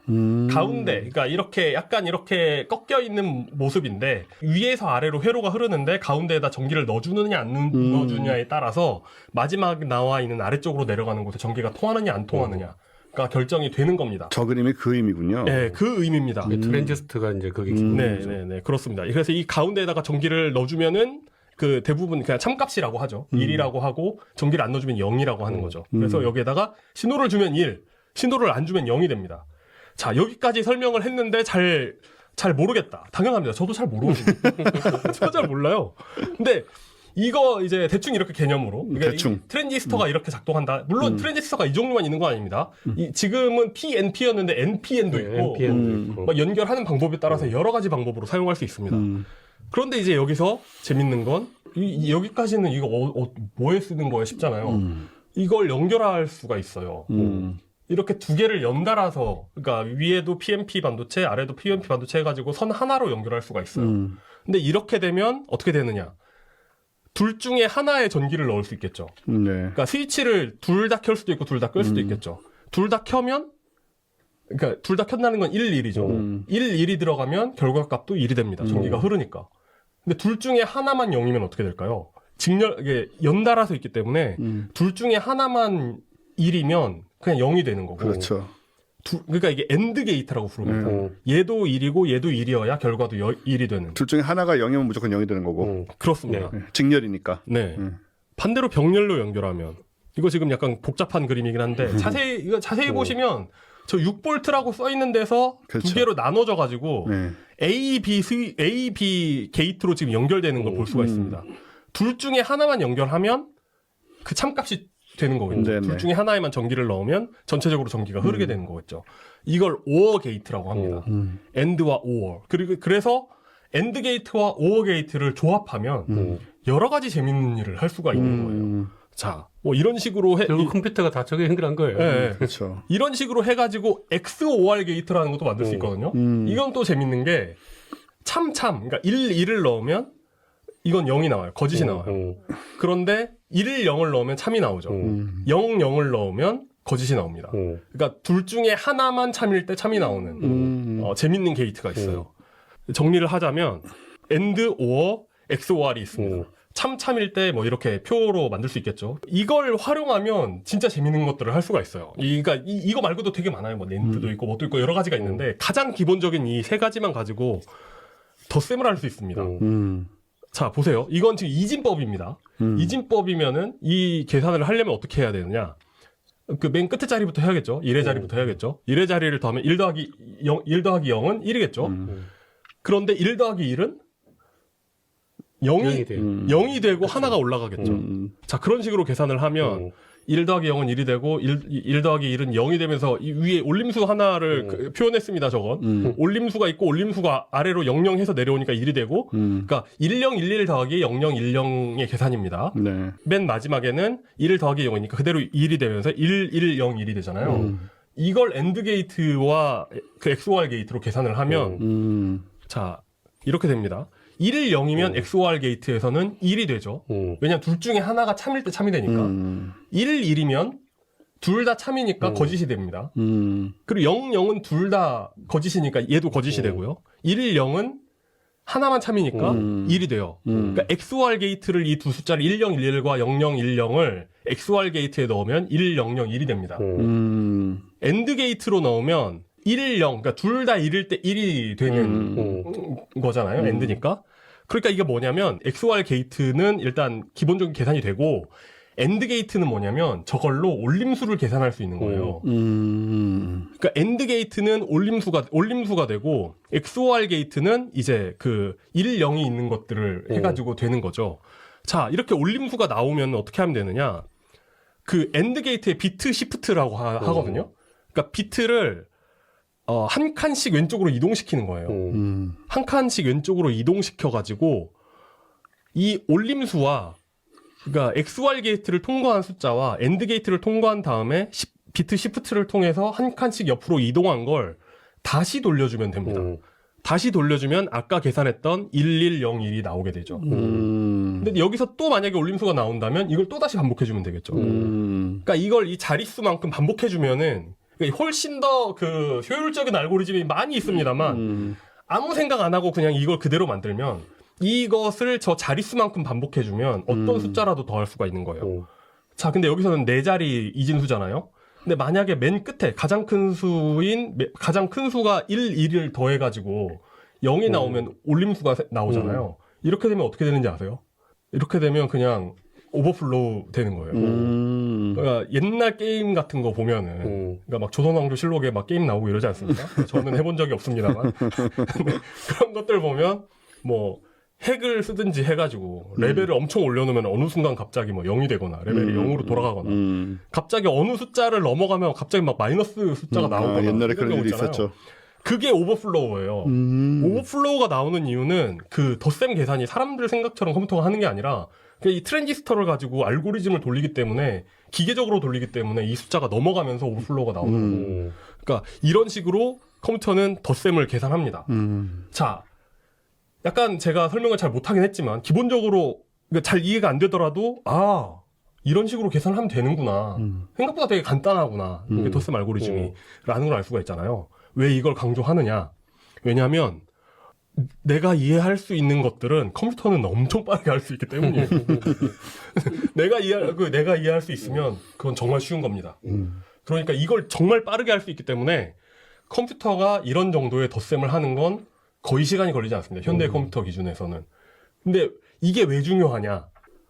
자, 아까 1011 더하기 0010이라고 했잖아요. 그러니까 1011이 우리가 누군가에게 보내고 싶은 데이터라고 생각을 해보죠. 그리고 0010이 어떤 뭐 비밀번호라고 생각을 해보면 이 덧셈 알고리즘을 사용하면 거의가 아니라 그냥 인간이 느끼지 못할 정도로 빠른 순간에 암호화가 돼서 이렇게 서로 전달할 수 있다는 거예요. 요즘 컴퓨터들은 옛날에 컴퓨터들은 안 그런데 요즘 컴퓨터들은 실시간으로 암호해서 하드에 저장하는 거 아시죠? 하드도 아니지 SSD지. 그러니까 실시간으로 암호화를 하거든요. 몰랐어요. 그러니까 예전에는 뭐 하드를 주워가지고 연결하면 그 안에 뭐 데이터가 있고 뭐 이럴 수 있잖아요. 요즘은 그게 안 됩니다. 그 가장 흔하고 쉽고 빠르게 할 수 있는 게 덧셈이기 때문에 보안 키를 더해가지고 저장을 합니다. 그런데 어떤 그 수학적 원리라고 하는데 원본 데이터 크기와 보안 키 데이터 크기가 같을 때 보안 키 데이터를 모르면 원본을 알 수 없다는 건 수학적으로 증명된 거라고 하더군요. 당연한 거긴 합니다만. 그러니까 뭐 기본적으로 원래 하드에 저장돼 있는 것과 같은 크기의 키가 있으면 그 어떤 데이터도 알아낼 수 없지만 매우 비효율적이잖아요. 그렇기 때문에 이 두 개를 나눕니다. 나눠서 1, 0, 0, 1 뭐 이런 식으로 이렇게 두 자리는 아니겠죠. 두 자리로 나눠가지고 보안 키를 각각 더해가지고 더하거나 빼는 방식으로 해가지고 데이터를 암호화해서 보내면 굉장히 안전하게, 굉장히 빠르게 인간은 느끼지 못할 정도의 속도로 빠르게 암호화해서 빠르게 보낼 수 있습니다. 그 기본적으로 이렇게 암호화한 걸 풀어내는 건 현실적으로는 좀 어려워요. 그러니까 막 2차 세계대전 뭐 이런 거 보면은 막 암호 해독하고 막 이런 거 있잖아요. 그게 뭐 미군이 일본군 암호 해독하고 뭐 독일군 암호 해독하고 이런 게 그 알고리즘에 문제가 있었던 게 아니에요. 그러니까 이게 어쩌면 보안키 방식이거든요. 뭐 예를 들어 뭐 기계 속에 유령 책 몇 페이지에 뭐 몇째 줄에 있는 글자 뭐 이런 식으로 해가지고 숫자만 보낼 수 있잖아요. 굉장히 안전한데 거기에 이제 그 상대편에서 취약점을 찾는 거죠. 예를 들어 뭐 반복되는 글자가 있다거나 뭐 그 언어의 특성이 뭐 이렇다거나 뭐 이런 걸로 보안 취약점을 찾는 건데 그런 취약점은 사실 뭐 이런 거 말고 어디에든 있는 거고 어쨌든 이 알고리즘 자체는 굉장히 안전해서 뚫리기가 어렵습니다. 자, 뭐 이런 그림도 넣어봤습니다. 예전에 뭐 북한에서 난수 방송 뭐 이런 거 해가지고 뭐 이슈가 됐었잖아요. 근데 이게 이제 그런 방식이에요. 실전했어요. 예. 유령 뭐 기계 속의 유령 책에서 뭐 몇 페이지 몇 번째 글자 뭐 이런 식으로 해가지고 이 암호화 알고리즘을 생각해 보세요. 굉장히 안전하게 통신할 수 있죠. 그러니까 이 안전하다는 건 이 내가 주고받는 신호를 다른 사람이 봐도 이게 무슨 얘기인지 절대 알 수 없다는 이야기예요. 그 저 책이 그 역할을 하고 있다는 것만 모르면. 예, 그렇죠. 그러니까 내가 열쇠를 가지고 있고 이 암호를 풀이할 수 있는 열쇠만 있고 다른 사람이 모른다는 게 아주 보장이 돼 있다면 굉장히 안전하게 통신을 할 수 있는 거잖아요. 그런데 이런 세상에 저런 난수 방송을 해가지고 정보를 전달한다는 거, 이거 자체가 실용적이진 않다는 거죠. 그러니까 이 방송을 한 이유는 어쩌면 간첩들한테 한 말이 아닐 수 있는 거죠. 그러니까 우리가 이런 걸 하고 있다는 걸 보여주는 거던가, 아니면 예전에 해놨던 그거 잘 되는지 확인해 보는 거던가. 이게 뉴스네요. 16년 만에 뉴스예요. 난수 방송 실제로 했다. 북한에서. 네. 고전적인 방법으로 지금. 네. 그러니까 말이 안 되잖아요. 이런 걸 하는 게 굉장히 비효율적이고 심지어 무슨 지령을 내리고 있다는 걸 알려주는 것 자체가 비밀이어야 되거든요. 근데 그걸 하고 있다는 건 간첩들 들으라는 게 아니죠. 그러니까 우리 하고 있다라는 걸 누군가한테 보여줘야 되는 거죠. 대놓고 하는 이유가 있는 거죠. 그러니까 그렇게밖에 생각할 수 없어요. 그러니까 이런 현대의 암호 알고리즘은 굉장히 안전합니다. 굉장히 게다가 뭐 안전하기 때문에. 북한 쪽이 뭐 해킹도 그렇고 그쪽에 그렇게 기술이 떨어지는 것도 아닌 것 같고 굳이 저걸 해야 되나. 이거 굉장히 뒤떨어지는 방식이고 오히려 더 어찌 보면 힌트를 주는 것일 수도 있기 때문에 그냥 우리 이런 거 하고 있다라는 걸 보여주는 그러니까 제 생각이에요. 그리고 간첩이라는 거 어떤 사람은 요즘 세상에 간첩이 어디 있어 이런 사람도 있고 뭐 한국에서 뭐 1000만 명이 간첩이야 뭐 이런 사람도 있는데 그러니까 그 양쪽 다 사실 말이 안 되는 거고 간첩은 있습니다. 북한에서만 오겠어요 간첩이? 스타 할 때 프로브 정찰 안 하세요 다들? 다들 하는 거고 우리나라는 안 보내겠어요. 뭐 어디 뭐 안 보내면 그것도 문제지. 아니면 도청을 하거나. 그러니까 뭐든 하겠죠. 뭐든 하겠죠. 프로브 정찰하다. 그러니까 그런데 저런 식으로 원래는 내가 어떤 식의 약속을 해서 어떤 방식의 암호를 한다는 걸 알고 있는 간첩을 내려보내거나 이런 식으로 해가지고 너와 나만 알고 있는 열쇠만 가지고 비밀 메시지를 주고받는 건 굉장히 안전하면서도 고전적인 방식이라는 거죠. 네. 여기서 문제가 있습니다. 인터넷 세상에서는 내가 이 홈페이지에 갔을 때 이 홈페이지랑 나랑 원래 알던 사이가 아니란 말이에요. 그쵸? 이 사람이 맞는지, 그리고 이 서버와 내가 아무도 모르게 주고받을 수 있는 메시지를 만들어야 되잖아요. 그러려면 서로 간에 이 데이터를 암호화한 열쇠를 나눠 가지고 있어야겠죠. 얘가 보낸 열쇠, 얘가 암호화한 열쇠를 내가 가지고 있다면 이 열쇠로 메시지를 암호화해서 나한테 보내면 나는 다른 사람들이 봐도 아무 상관없는 굉장히 안전한 메시지를 받아가지고 풀 수 있겠죠. 그런데 얘랑 나랑 만난 적이 없다면 어떻게 이 열쇠를 전달할 것인가? 그러니까 이 서버라는 건 이렇게 문을 두들기면 일단 데이터를 꺼내주는 거거든요. 근데 이 문을 두들길 때 이제 이 서버가 나에게 준 데이터를 가지고 이 서버 안에 뭐가 있는지를 유추할 수 있으면 안 되잖아요. 그러려면 서로 간에 그 똑같은 키를 가지고 있어야 되고 이런 방식을 대칭키 방식이라고 합니다. 대칭된 열쇠, 암호화한 열쇠와 암호를 푸는 열쇠를 똑같이 가지고 있는 거. 대칭되는 거죠. 그런데 이렇게 되면 이 열쇠는 어떻게 전달할 것인가? 라는 이야기는 다음번에 하는 게 맞는 것 같습니다. 그게 이제 그 로그인 돼가지고 계속 로그인 된 상태로 있을 수 있는 뭐 그런 얘기들로 예전인 거예요? 그렇죠. 네. 그러니까 이 열쇠만 전달할 수 있으면 굉장히 안전한 거죠. 근데 이 열쇠를 어떻게 전달할 것이냐? 그러니까 마치 우리가 어디서 모르는 사람 만나가지고 네.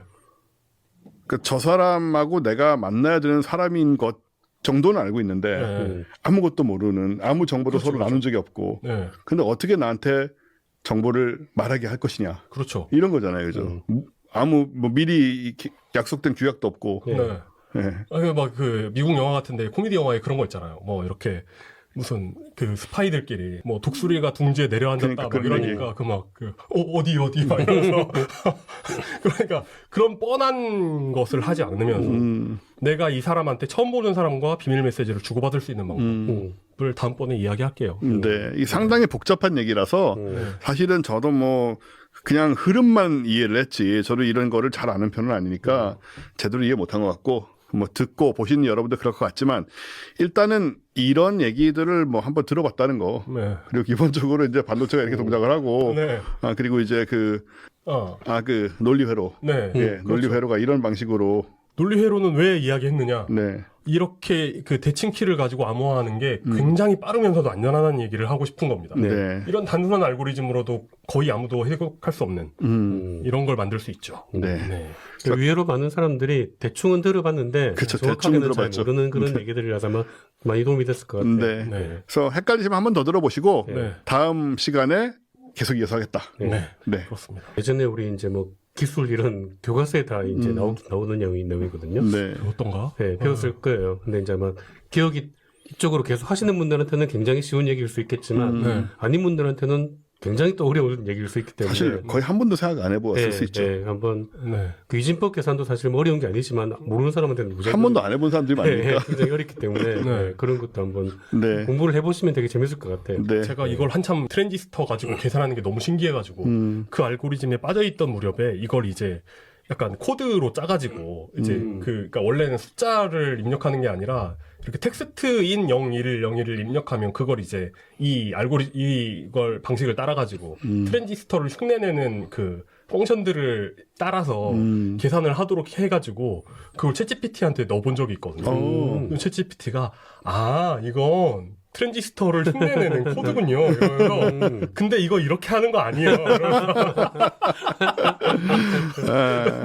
지적당하고 막. 그런 걸 하셨다는 게 대단하네요. 네. 네. 그래서 어떻게 의도를 알지? 막 그런 생각을 신기했던 기억이 나요. 그게 너무 말이죠. 뻔해서 그래. 의도가 너무 뻔해. 속이 너무 보여. 네. 네, 그럼 이 얘기는 다음 시간에 좀 더 이어서 하는 걸로 하고 네. 근데 복잡한 얘기니까 사실 나눠서 하는 게 맞는 것 같습니다. 네. 예. 그 천문학 하시는 분들이 원래 컴퓨터 많이 하세요. 코딩 되게 잘하시고. 네, 저희는 이제 최종 단계의 프로그래밍 언어를 쓰지 그렇게 깊이 있게까지 그런 쪽으로는 잘 이제 다 잊어먹었죠 많이. 네. 오히려 언어는 오히려 지금도 쓰라 그러면 쓰겠는데 네. 그런 건 기억이 잘 안 나더라고요. 자, 그럼 이제 저희는 우리 K 박사님이 오늘 준비해주신 우주과학기술 얘기 네. 쪽으로 들어가 보도록 하겠습니다. 네. 와. 부마침 스타쉽이 그러니까요. 그 갔기 때문에 네네. 그 얘기를 안 할 수가 없죠. 네네. 네. 어떻게 된 겁니까 구체적으로? 뭐 성공했죠 뭐. 성공했다. 네, 그 정도면 성공입니다. 네. 그냥 그거잖아요. 1시간 가까이. 그렇죠. 네네. 네. 궤도를 운행을 했고 네. 올라가서. 그 궤도에 갔으면 성공한 거죠. 원래가 궤도를 도는 게 아니었고 이제 올라가서 2단 분리해서 그 이제 상단의 스타쉽이 쭉 날아가서 인도양인가에 떨어지는 게 목적이었어요. 그리고 네네. 재진입까지 했어요. 네네. 그리고 마지막에 약간 거의 마지막 순간에 끊어진 거거든요. 예. 통신. 재진입하다가 아마 불타버린 것으로. 예, 그런 예. 걸로 보고 있고 이제 그리고 일단은 역시 이것도 뭐 돌아와서 착륙하는 게 아니라 그냥 바다에 빠지는 거였어요. 네네. 빠지는 거였고 그리고 분리되어서 뭐라 그러나 다시 돌아오는 기동까지는 성공을 해요. 그리고 착륙하기 전에 한 번 더 이제 분출을 하는 게 있었는데 그거는 못했대요. 그게 안 예, 됐다. 그건 안 됐지만 네. 그러니까 일단 쏘아서 올라가는 것까지는 다 됐어요. 다 됐고 다시 돌아오는 부분에서 둘 다 이제 좀 안 된 것뿐이지 예, 와. 성공했다. 스타쉽 사이즈면 그냥 저거 자체로 그냥 약간 약간 그 뭐지 우주정거장 그런 크기잖아요, 사실. 100명 태우고 간다니까. 네네. 100명 태우고 있으니까. 네. 참 저렇게까지 했습니다, 결국은. 그죠? 저기 이제 요 장면이 이게 이제 올라가는 장면이잖아요. 지금 1단이랑 같이 올라가는 장면이죠. 네. 이렇게 보니까 좀 아담해 보이네요. 약간. 네, 밑에 저게 이제 랩터 엔진 33개가 네네. 단 하나도 실패하지 않고 이번에는. 이번에 두 번째도 그랬어요. 두 번째도 두 그랬나요? 번째도 그러니까 두 번 연속 단 하나도 엔진이 꺼지지 않고 그대로 다 붙어서 네, 임무를 다 완수했다. 기가 막힙니다. 이거 따라잡을 수 있습니까? 이거 다른 나라와? 못합니다.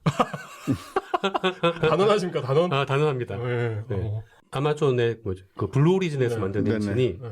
조금 뭐 저 정도까지는 아니지만 어느 정도 비슷한 수준의 엔진이 얼마 전에 발사를 했어요. 그러니까 블루 오리진에서 발사한 건 아니고 ULA에서 발사를 했는데 네네. 거기에선 1단 엔진은 아마 그 블루 오리진 엔진을 쓰는데 네. 그거는 꽤 좋은 성능을 발휘했어요. 네. 그것도 어차피 미국이니까. 네.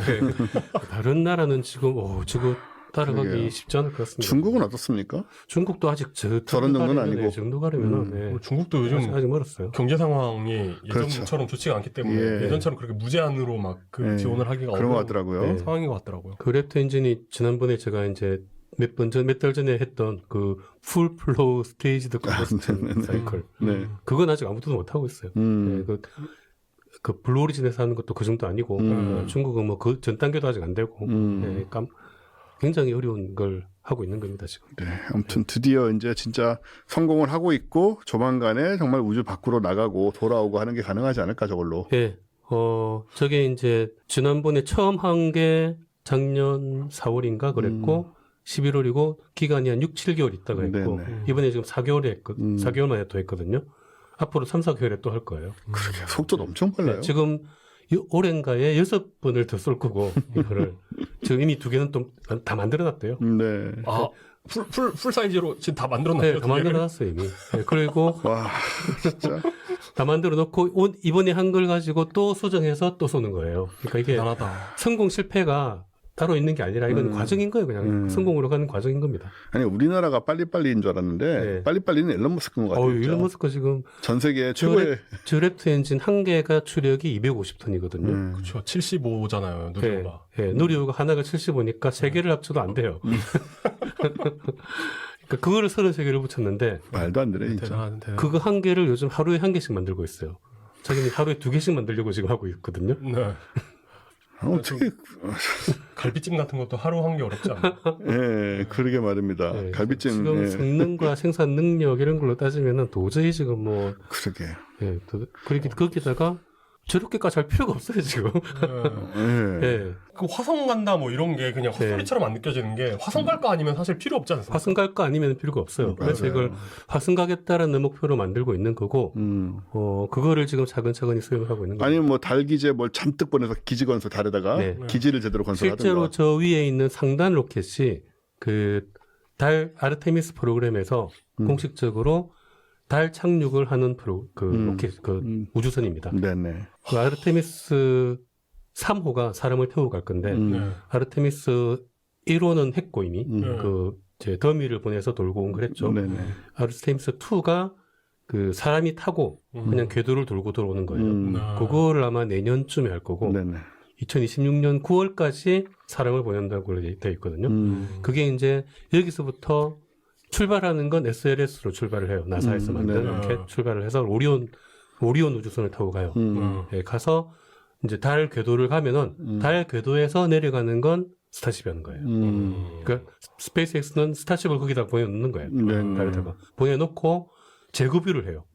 여기다가 보내놓은 다음에 다른 스타쉽을 또 사서 걔가 가서 재급유를 해서 거기서 착륙 이륙을 하는 거예요. 있던 애 돌아오고 예. 달에서는 혼자 이륙하기 쉬우니까. 그렇죠. 예. 그리고 아마 그 걔는 계속 달 궤도에 있고 계속 재급유를 해주고. 야, 그러면 정말 약간 진짜 SF스러운 상황이 예. 달에 이제 우리가 정착 기지가 만들어지고 네. 왔다 갔다 하면서 점점 커질 것이고. 그렇죠. 그러니까 오리온 이제 사람이 타고 가는 오리온 탐사선은 아마 재활용이 될지 안 될지 모르겠는데 그건 뭐 추력이나 그런 연료가 필요한 건 아니잖아요. 그렇죠. 실려가는 거니까. 그렇죠. 근데 이제 착륙을 하고 올라오고 가려면 계속 연료가 필요하잖아요. 그거는 재활용을 할 수 있는 스타쉽을 쓰는 거예요. 머지 않았습니다, 진짜. 진짜 달에 맥도날드 생길 날이 오지 않았는데. 맥도날드까지는 모르겠지만. 환승 터미널에 그런 거 있어야죠. 아르테미스가 연기된 이유가 이 스타쉽이 늦어져서 그런 거예요. 네네. 근데 스타쉽이 완성이 안 되면 아르테미스가 안 되는 겁니다. 아, 우리가 좀 건강하게 오래 살아야 돼. 이런 거 다 가보려면요, 네. 그죠? 이거 뭐지? 이게 그러니까 빨리 진행될 거라고는 생각했는데 저는 솔직히 이번에 날린 거 깜짝 놀랐거든요. 안 될 줄 알았어요. 저 이 정도 안 될 줄 알았어요. 저는 이 정도 될 줄 알았습니다. 저번 아마 진짜요? 내가 저기 예전 기록 찾아보면 나올 겁니다. 네. 그렇게 얘기했어요. 거의 성공할 거다라고 얘기했습니다. 계속 한 걸음씩 발전하는 것을 확연하게 보여주니까 네, 네. 이게 굉장히 중요한 것 같아요. 뭐라고 해야 되나? 그러니까 엔진을 미리 만들어놨다는 얘기는 뭐냐면 네. 그거잖아요. 이걸 쓰겠다는 얘기잖아요. 당연하죠. 그러니까 쓰겠다는 얘기인데 이게 왜 안 이러냐면 앞에 발사했을 때 생긴 문제를 수정하려면 네. 미리 만들어 놓으면 이게 너무 비싼 거기 때문에 만들어 놨는데 수정사항 생기면 안 되잖아요. 그렇죠. 그러니까 그렇기 때문인 건데 어느 정도 자신감도 있고 엔진 자체는 이제 더 이상 수정이 필요 없다는 거죠. 뭐 거의. 자신감도 있고 문제가 생기더라도 어차피 과정이고 예상된 비용이라고 생각해가지고 그냥 때려 넣는 거죠. 예. 하루에 한 개씩 만들면 양산 수준이잖아요, 거의. 양산하고 있는 그죠? 거죠. 네. 그래서 싸게 할 수 있는 거예요. 근데 딴 데다가 팔고 있진 않은 거지만. 네. 예. 그러니까 이게 이제 만일에 상용화가 되어가지고 그 인공위성들을 디립다 올려대면은 다른 로켓 회사들은 그냥 다 뭘 그러게 말입니다. 해야 될지 모르는 상황이 되게 대단합니다, 될 것 같습니다. 정말. 그러네. 이게 성공하고 이 빌 넬슨이라는 분이 현 나사 국장입니다. 네. 네, 나사 국장이 뭐라고 트윗을 했냐? 축하한다. 뭐 스타쉽이 쭉 해서 우리 함께 그 아르테미스를 성공시키고 사람을 다시 달로 보내고 화성까지 가자. 그렇게 써져 있네요. 하는 거죠. 오. 네. 나사 국장이 공식적으로. 나사 국장이 나사 같이 가자. 예, 저런 얘기를 하고 네, 있네요. 왜? 나도 일론 머스크가 먼저 갑니다. 네, 100% 먼저 갑니다. 지금 경쟁해봤자 소용없어요. 예, 나사가 아무리 경쟁해봐야 지금 일론 머스크 못 이깁니다. 제가 보기에. 아 그렇죠. 이야. 나사 가는 겁니다. 이제. 아, 예, 화성 가는 겁니다. 네. 예. 세상이 너무 바뀌었습니다. 화성에 가는 게 실제로 가능하다. 네. 예, 너무 멋있다. 가는 겁니다. 불꽃이 그래서 너무 길어가지고 로켓이 작아 보이는 효과가 있어요. 저게 세튼 5 로켓보다 큰 거거든요. 네. 네, 대단하죠. 뭐. 말도 안 됩니다. 네. 그리고 이제 그래서 이제 화성을 가는 게 어떻게 가느냐 예, 기술을 해려는데 사실 뭐 특별히 더는 없고요. 이게 이제 2014년에 인도 화성 탐사선 아, 네. 망갈레안이 간 경로예요. 아, 그랬었죠. 네, 망갈레안이 저 경로로 갔습니다. 지구에서 출발을 해서 바로 가지 않고 지구를 빙글빙글 돌면서 점점 속도를 높이다가 텅 발사를 해서 보시면 2013년 11월 13일에 11월 30일에 출발을 합니다. 이제 딱. 네네. 발사는 11월 5일에 했어요. 그러니까 한 10일 가까이 7, 8일 정도 돌았죠. 그죠? 지구 주위를 돌다가 발사를 하고 도착한 게 2014년 그러니까 14년 9월 24일. 10개월 조금 넘게 네. 간 거예요. 그 정도 걸리는 거예요. 지금 이제 녹색 선을 따라서 간 거죠. 그렇죠. 녹색선을 따라서. 저게 이제 이렇게 빙글 돌다가 점점 속도를 높이는 거는 어딘가에서는 가속을 팍 했다는 얘기잖아요. 네. 어디서 했을까요? 저거 그 게임 했을 돌다가? 때는 그 지구와 가장 가까이 있을 때 하는 맞습니다. 게 효과적이더라고요. 네, 지구에서 가장 가까이 있을 때 해야지 효과적인 이유가 네. 그게 속도가 그러니까 팡 쏘면은 맨 먼 데서 쏘나 맨 가까운 데서 쏘나 속도 변화는 똑같이 돼요. 똑같이 속도 변화를 줄 수 있어요. 그러니까 그건 뭐 큰 차이가 없는 것 같잖아요. 그런데 에너지가 운동 에너지는 속도의 제곱에 필요합니다. 에너지를 크게 하려면 에너지를 많이 줄이면 속도가 빠를 때 속도 변화를 줘야 돼요. 그러니까 저렇게 타원 궤도에서 지구랑 가까웠다가 멀어지잖아요. 근데 멀어지면은 점점 느려지면서 이렇게 다시 가장 느려졌다가 다시 이렇게 밑으로 떨어지는 것처럼 속도가 빨라지면서 가거든요. 그렇죠. 그러니까 가장 원일쯤 있을 때가 속도가 제일 느려요. 저때 속도가 뭐 한 2 정도였다. 그러면은 2를 1 늘리면 3이 되잖아요. 그러니까 2의 제곱은 4고 3의 제곱은 9니까 5 늘어난 거예요. 근데 이게 10 정도가 되면 이제 가까우면 10이잖아요. 10에서 11로 늘리면은 제곱이 10은 100이다가 121이 되니까 21이 되는 거예요. 에너지가. 그러니까 가장 가까운 데서 속도를 탁 높여줘야지 에너지가 커집니다. 가장 빠를 때. 네. 그게 이제 오베르트라는 그 로켓 과학자가 만든 논리라고 해서 오베르트 논리라고 하는. 저 이제야 그 있잖아요. 보이저 우주선 이런 거 보고 스윙바이라고 하잖아요. 그렇죠. 스윙바이가 그래서 하는 거군요. 그렇죠. 예. 그 행성의 중력에 이끌려가지고 속도가 빨라졌을 때 그걸 해야 그때 가동을 해줘야 에너지를 많이 얻는 거죠. 그래서 스윙바이를 하는구나. 네. 그게 이제 오베르트 효과라는 걸 이제 어디 가서 아는 척하기 굉장히 좋은 겁니다. 왜 하느냐? 에너지는 속도의 제곱이기 때문에. 에너지 속도의 제곱. 네. 네, 그러면 약간 이상한 느낌이 들잖아요. 네. 똑같이 속도가 느는데 똑같은 뭔가를 에너지는 똑같이 쓰는 것 같은데. 그죠. 왜 에너지가 더 많이 늘어나? 네. 에너지 보존도가 안 맞는 것 같다는 느낌이 들죠, 그죠? 네. 네, 근데 로켓의 에너지를 많이 얻는 거고 그러니까 이게 원래 화학 에너지를 운동 에너지로 바꾸는 거잖아요, 로켓이. 이제 로켓 연료가 타면서 화학 에너지가 막 거기서 만들어진 화학 에너지가 운동 에너지로 전달해 주는 건데 로켓에도 전달이 되고 뿜어내는 추진제에도 전달이 됩니다, 에너지는. 그러니까 로켓에 많이 전달됐다는 거는 추진제로는 적게 전달된 거예요. 효율성이 높은. 네. 거라고. 그러니까 효율을 높여주는 거예요. 그러니까 그러니까 빠르게 움직이니까 요 로켓 추진제도 속도가 줄어드는 거죠, 사실. 뒤로 뿜어봐야 이동하면서 뿜는 거니까 추진제의 속도는 안 드러나는 거예요, 별로. 네, 그래서 이쪽은 에너지가 그러니까 서 있는 상태에서 추진제만 뿜으면은 모든 에너지가 추진제의 에너지로 다 전달될 거 아니에요. 그렇죠. 그러니까 이동하면서 할수록 점점 추진제 에너지는 줄어들고 로켓 에너지가 늘어납니다. 연료도 절약할 수 있다. 그렇죠. 그러니까 똑같은 연료로 훨씬 더 많은 에너지를 전달해주는 효율이 높아지는 거죠. 이게 어떤 스포츠나 정치 같은데 그런 거 있지 않습니까? 그 분위기 탄 상대를 정면으로 맞지 말라는 그런 게 있잖아요.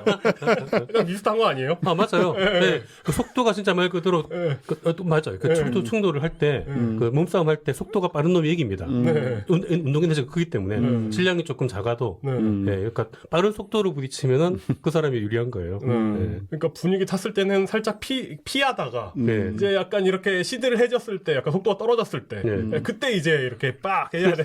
타원 궤도로 멀어졌을 때 저럴 때 그때 그렇죠.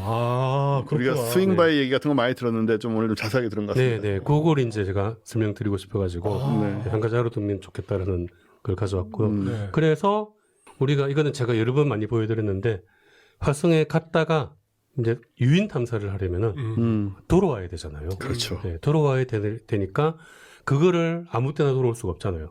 화성은 그러니까 지구하고 위치가 맞아야 되기 때문에 그래서 저게 이제 호만 가도록 해서 가장 에너지를 낮은 상태로 그러니까 적게 쓰고 갔다 올 수 있는 방법으로 계산을 한 겁니다. 그렇게 계산을 하니까 가는데 224일이 걸리고 그리고 화성에서 458일을 기다려야 되고 그리고 돌아오는데 237에서 919일. 이게 가장 적은 에너지를 쓰고 갔다 올 수 있는 방법이에요. 거의 3년 가깝게 걸리는 2년 반 정도입니다. 2년 반. 거기 뭐 재밌는 거 많이 갖다 놔야겠네. 사람 가려면요. 지금 가려면 갔다 오려면 저 방법밖에 없어요. 거의. 지금 그렇죠. 와, 그러니까 이게 그 화성이 멀기 때문에 이게 그 전파 그러니까 짧은 전파를 쓸 수 없기 때문에 이렇게 되게 통신도 되게 이렇게 느릿느릿한 통신을 쓰는 걸로 알고 있거든요. 그 뭐 통신 속도야 어차피 닿는 속도는 빛의 속도하고 똑같으니까 데이터 양은 문제가 될 수 있지만 그래서 이제 대역폭을 많이 쓸 수가 없으니까 그래서 이제 이것도 사실은 광통신을 써야 됩니다. 그러니까 제가 왜 이 이야기를 하냐면 유튜브는 못 보겠다 약간 그런 생각을 하는 거예요. 넷플릭스 안 나오겠다. 거기서 화성에서 아니요, 광통신을 쓰면 가능합니다. 그래서 지금 나사에서 광통신 실험을 하고 있는 거예요. 지구에서 화성까지요? 네. 그 소행성하고 하고 있습니다 지금. 소행성 탐사선이 광통신 묘도를 레이저로요? 네, 레이저 광통신 하고 지구에서 있습니다. 화성까지 다이렉트로 가능한가요? 그럼요. 오, 그럼 출력이 엄청 세야 될 것 같은데. 아니요, 그 사실 이제 약간 퍼지긴 하는데 거리가 머니까 대기가 없기 때문에 네, 감소는 크게 되지 않습니다. 그러니까 충분히 가능합니다. 아, 넷플릭스 볼 수 있겠군요. 네, 볼 수 있습니다. 네. 사실은 가서 보는 것보다 가면서 보는 게 중요한데. 아, 그러네요. 네, 그 가면서도 가능하지 않을까요? 가능하죠. 그죠? 근데 가면서 계속 쏴주면. 별로 볼 게 없어요. 그럼 호공 그러니까 밖에 아무것도 아니, 없으니까 네. 넷플릭스. 넷플릭스. 그 사람들이 넷플릭스 네, 보는 로켓을 거. 타고 가면서 레이저로 받으면 레이저를 계속 맞춰 서비스 쓰면 그것보다는 그냥 파일을 가져가는 게 이게 뭐 옛날에 CD 막 싣고 다니고 막 옛날에 다 했는데 싣고 예, 갖고 그리고 다녔어요. 외국 나갈 때 이만큼 네. 드라마 이만큼 네. 해가지고 갖고 가고 그랬죠. 네. 그래서 이제 다른 방법을 찾아보려고 이제 에너지를 좀 많이 쓰고, 그러니까 이게 거리가 먼 것도 문제지만 이게 위치 때문에 어려운 거예요. 지구하고 네네. 화성하고 위치 네. 때문에. 그래서 가는 시간 오는 시간을 줄이고 에너지를 많이 써서 그래서 이제 좀 오래서 활동하는 기간을 오래 만드는 거죠. 아, 네, 그 방법이 아까랑, 있습니다. 아까랑 비교하면 가는 에너지는 시간, 오는 많이 시간은 써요. 줄어들었는데 네, 그러니까 전체 시간은 별로 안 줄었어요. 한 20일, 40일 정도 줄었어요. 오래 있어야 되는군요. 네, 사실 한 달 정도밖에 안 줄어드는 거예요. 예, 근데 있는 날짜가 뭐 150일 정도 지금 그렇죠. 160일, 있는 날짜가 늘어난 거죠. 160일 정도 차이가 나는 것 같은데. 그러니까 사람들이 이제 화성에 가는데 뭐 오래 걸리고 그렇다 보니까 그럼 빨리 가면 되지 않냐? 빨리 가봤자 별 소용 없다는 거죠. 네. 이게 신기한 것 같아요. 그러니까 이런 우주에서 움직이는 게 더 빨리 가고 싶으면 더 그냥 빨리 뭐 로켓을 더 많이 쏘거나 이러면 될 것 같은데 네. 이게 이 궤도라는 게 그렇게 맘대로 되는 게 아니더라고요. 그렇죠. 네. 저거를 다 찍어 누를 정도로 어마어마하게 강력한 추진력이 있으면 모를까. 그렇죠. 그게 아니니까. 어마어마하게 추진한 다음에 어마어마하게 감속해가지고. 네. 네, 네. 예. 그 연료가 어마어마하게 많이 들이면은 네. 그러니까 즉 어려운 게 도착하고 있으면은 지구가 저 앞에 가고 있거든요. 공전 방향이. 근데 지구 공전 방향이 더 빠르잖아요. 그 화성에서 화성 속도를 붙여가지고 발사해봐야 뭐 쫓아가요. 그럼 반대로 가는 게 1년 걸리는 거예요. 네, 그러니까 이제 오래 걸리는 거죠. 그러니까 그 위치 관계 때문에 어려운 게 많다. 그런 겁니다. 이것도 시기를 잘 봐가지고 가야 되는 거군요. 그렇죠. 저것도 시기를 잘 봐서 가야 됩니다. 네. 네. 아무 때나 발사할 수 없고 2년에 한 번 정도 이제 발사하는 거예요. 네. 아니면 가서 금방 들어오는 방법이 있습니다. 예.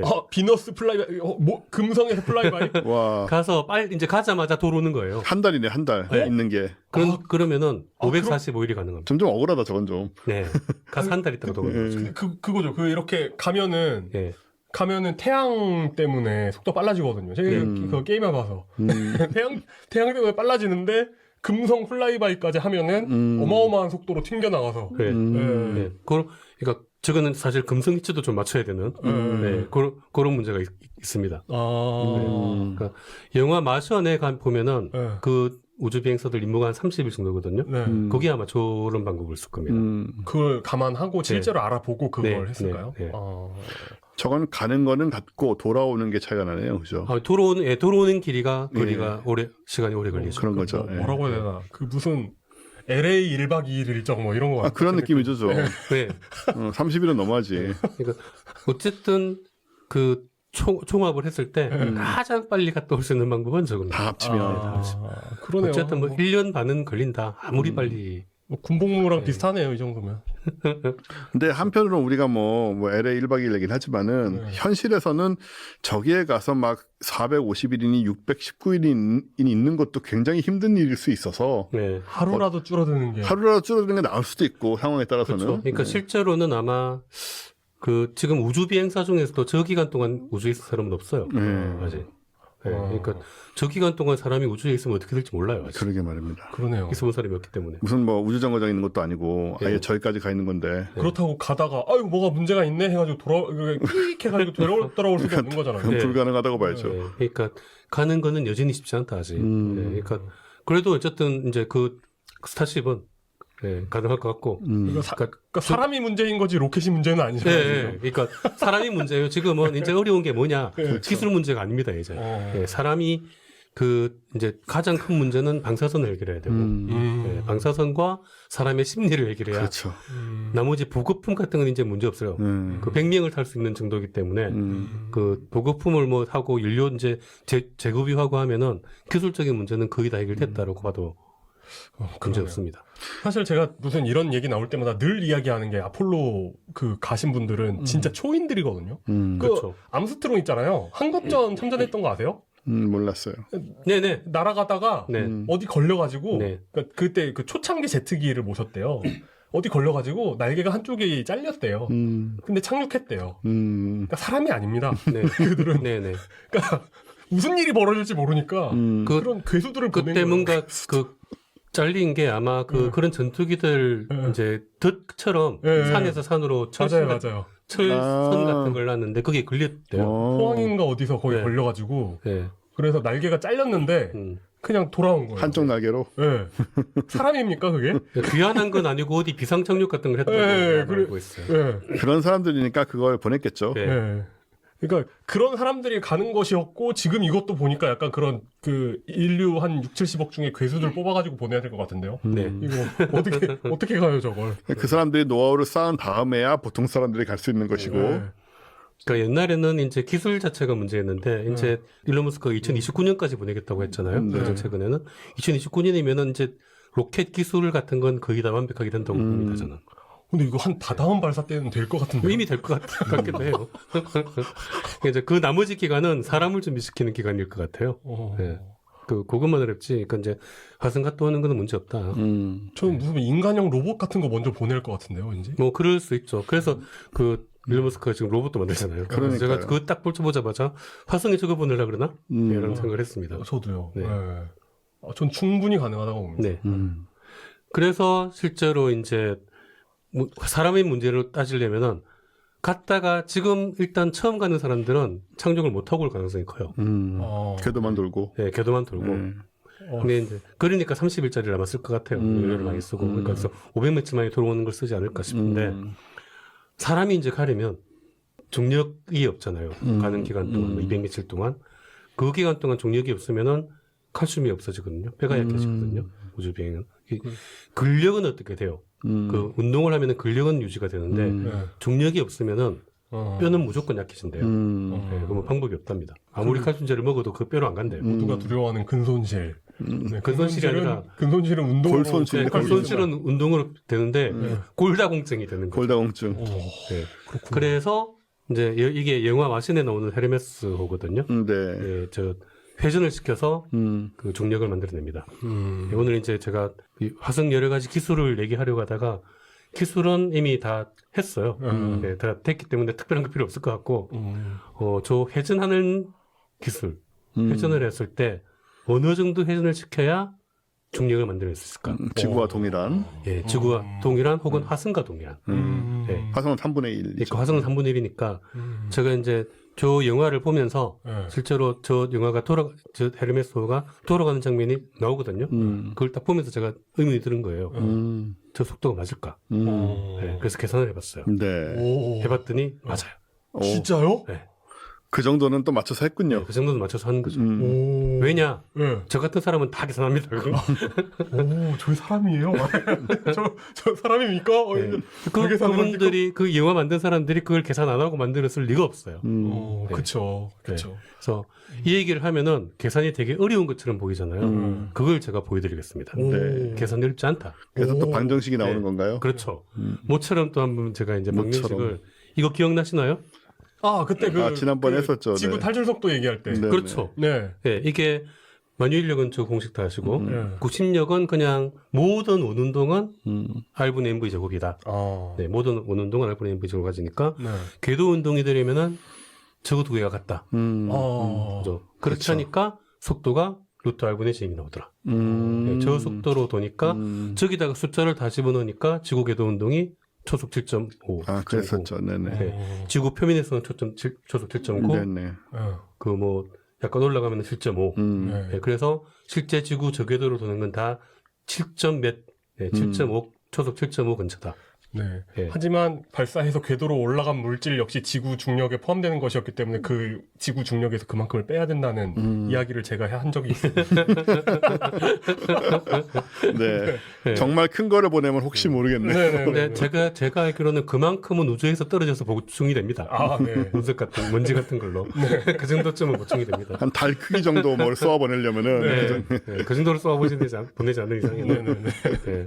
그래서 그 R의 반비례하니까, 루트의 반비례하니까 멀어질수록 속도는 느려지고, 그런 식으로 다, 그 어렵지 않은 공식으로 계산이 되었다. 네네. 네, 라는 그래프고. 그래가지고 그때 제가 또 생각났던 게 제가 정말 궁금했던 거 해소됐던 게 뭐였냐면 그렇게 속도를 로켓을 계속 쏘잖아요. 1단, 2단, 3단 해가지고 로켓을 네. 계속 하는데 네. 높은 궤도로 올라가면 속도로 느려진다는 게 이상했는데 그때 되게 명쾌하게 해답을 해주셨어요. 네네. 왜냐하면 올라가는 것 자체가 에너지다. 그렇죠. 올라가는 데는 중력을 당기고 있으니까. 네. 네.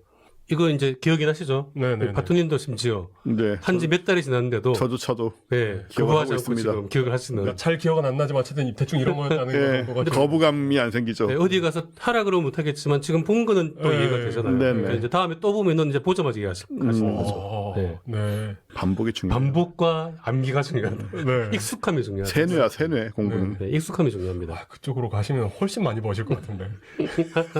이 우주 사업으로 많이 버실 거예요. 이제. 익숙해지면 된다. 네. 그래서 심지어 탈출 속도도 계산했다. 네, 역학적 그랬었죠. 에너지가 맞아. 2분의 mv 제곱 네. 그리고 위치 에너지가 마이너스. 네. 그래서 그게 제로가 되는 부분이 네. 마이너스면은 묶여 있는 거고. 그게 이제 플러스가 되면서부터 탈출하는 건데 네. 그 탈출 지점이 0이 되는 지점이니까 예, 저게 0이 되는 거니까 저 속도가 루트 r분의 2gm이 되고 그게 궤도 속도의 루트 2배였다. 맞아. 그래서 제가 그렇게 물어봤던 것도 기억나요. 그 뭐지? 중력의 범위는 무제한인데 언젠가는 속도가 느려져서 다시 떨어지지 않겠느냐고 여쭤봤던 기억이 납니다. 반지름이 점점 커질수록 힘이 약해지기 때문에 그게 이제 예, 수렴하기 때문에 예, 거의 그렇게 안 된다. R이 너무 커지면은 네. 거의 0으로 수렴한다. 무한히 작아지는. 네, 네, 무한히 네, 작아지는 걸로 간다. 그래서 탈출 속도가 11.2라는 게 결국 7.9에다가 루트 1을 곱한 값이다. 네. 네. 그러니까 저기 지구 거기에서 그렇죠. 지구- 지구 표면에서. 지구 표면에서. 표면에서는 그렇고 올라갈수록 점점 탈출 속도는 작아지지만 뭐 크게 작아지지는 않는다. 어차피 예, 지구 정도 범위 내에서는 그렇죠. 큰 차이가 없기 때문에. 그럼 만약에 에베레스트 산 꼭대기에 뭐 로켓 발사 계지를 세우면 좀 더 적은 에너지로 예, 그렇긴 한데 그때 얘기했던 큰 차이가 현실적으로는 없다. 차이가 예. 없는 수학적인 의미는 있을지 네, 모르나 몇백 킬로 올라가도 뭐 큰 차이가 없다. 네. 지구의 이제 지름을 생각해 보면 네, 네. 그 산까지 올라가는 게 더 많은 에너지를 사용한다. 오히려 힘들고 막 그거 그냥 로켓 쏴서 올라가는 게 낫다. 공사하는데 돈 들고 막 이런 단순한 걸로 아까 똑같은 걸 계산할 수 있습니다. 자, 이게 요거 이제 도는 거잖아요. 도니까 원래 그 인공 중력이 어떻게 만들어지는 거냐? 결국 저 나가는 원심력이에요. 밑으로 네. 밖으로 나가는 원심력인데 네. 나가는 원심력은 구심력하고 같습니다.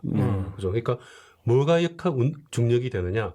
밖으로 나가는 구심력, 그러니까 나가는 걸 당기는 구심력이 중력이 되는 거예요. 그죠? 예. 근데 그쵸. 구심력 공식 아까 뭐였습니까?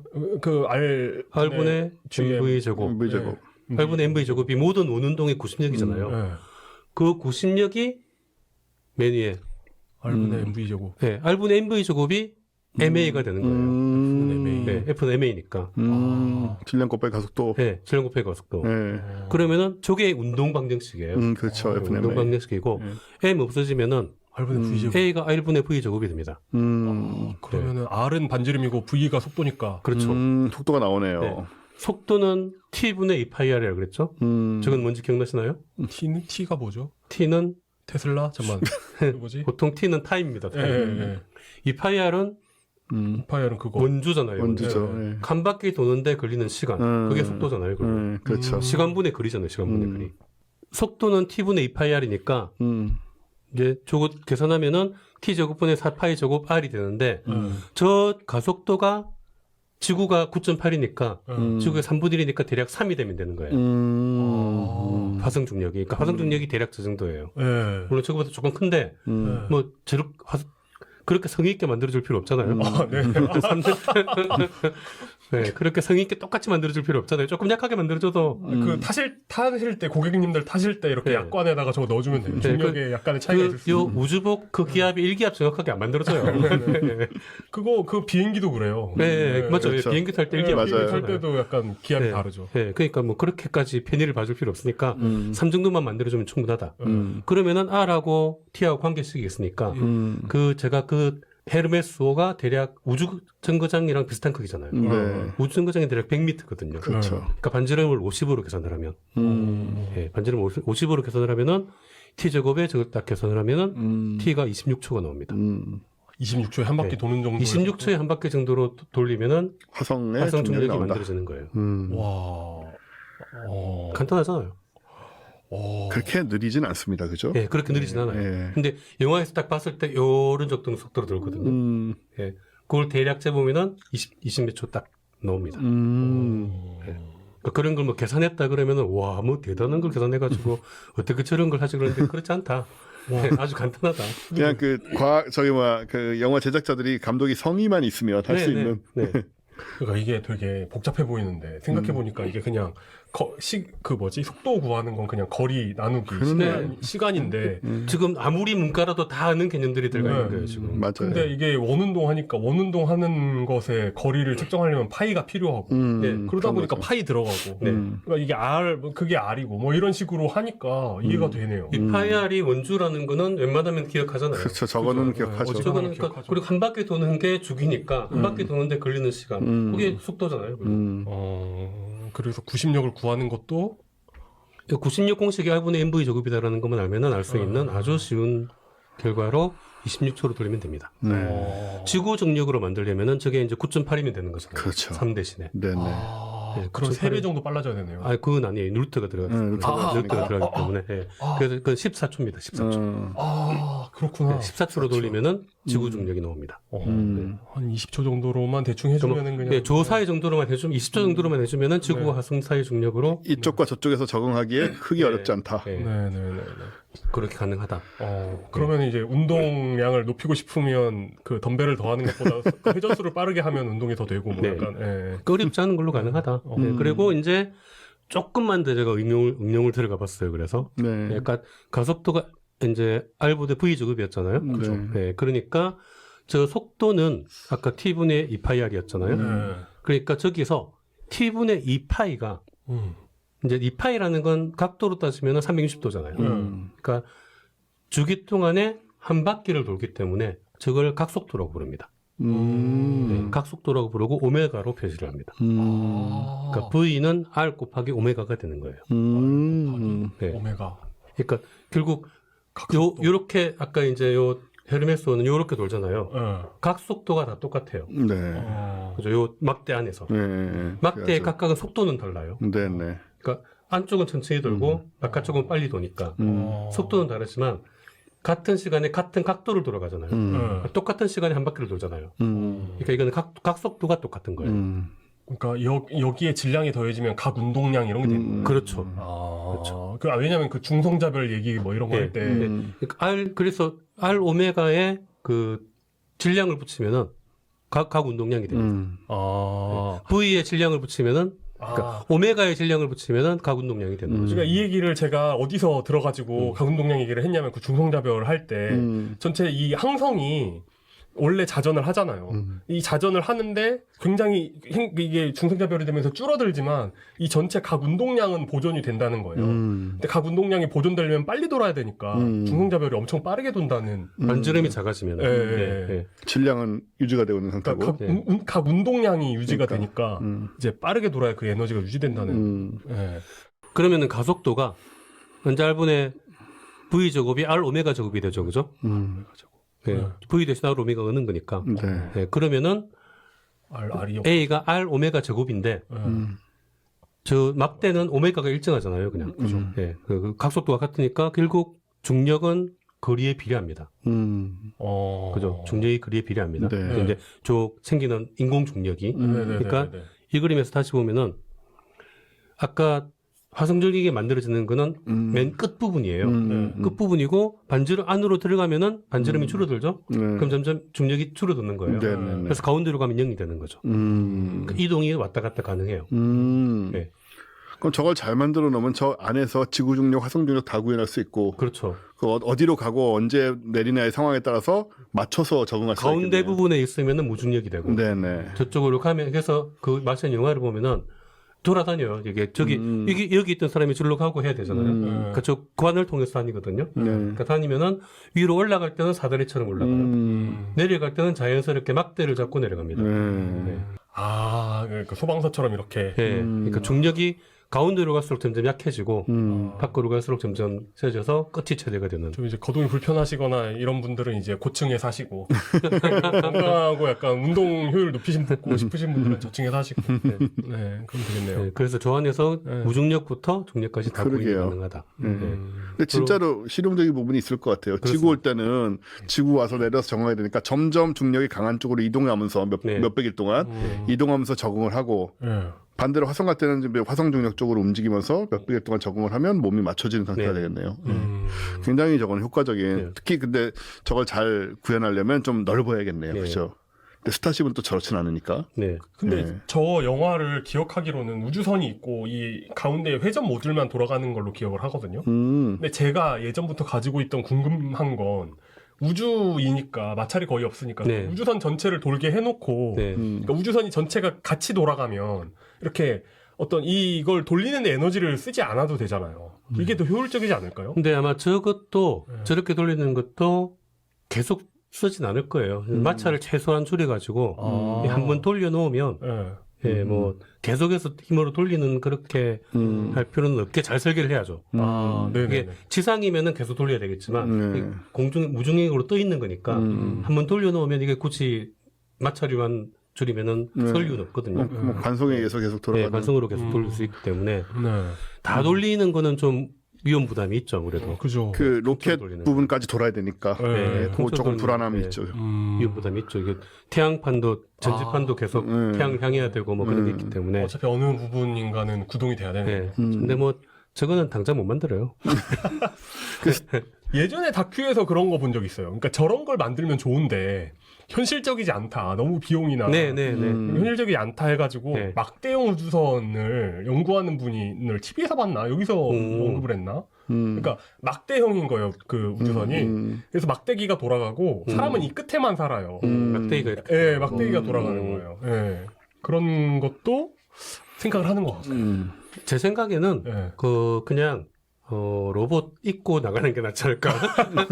우주선에 철갑을 채우는 게 더 낫지 않을까?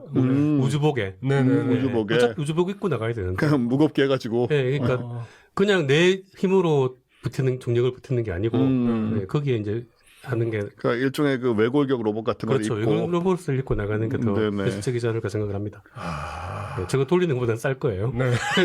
그리고 좀 스타쉽 같은 경우에는 저렇게 할 수는 없잖아요. 뭐 이제 그렇죠. 와서 네, 다시 뭐 네. 그것도 스러스트 이런 거 다 붙여야 그러니까 되는데 당장 뭐 저렇게까지는 못할 거고 네, 이제 만일에 하게 되면은 원리는 이렇다. 제가 그래서 스타쉽 타고 가는 분들은 뭐 그 구월다공증 좀 각오해야 되고 어쩔 수 없이 SF 영화 같은 데 보면 마션도 저렇게 회전시키고 예전에 이제 스페이스 오디세이 이런 영화도 그렇죠. 다 둥글게 해서 회전시키는 게 네네. 나오고 인터스텔라도 나오죠. 돌잖아요. 네네. 인터스텔라도 제가 계산해 보니까 그 딱 지구 중력 만들면서 돌아요.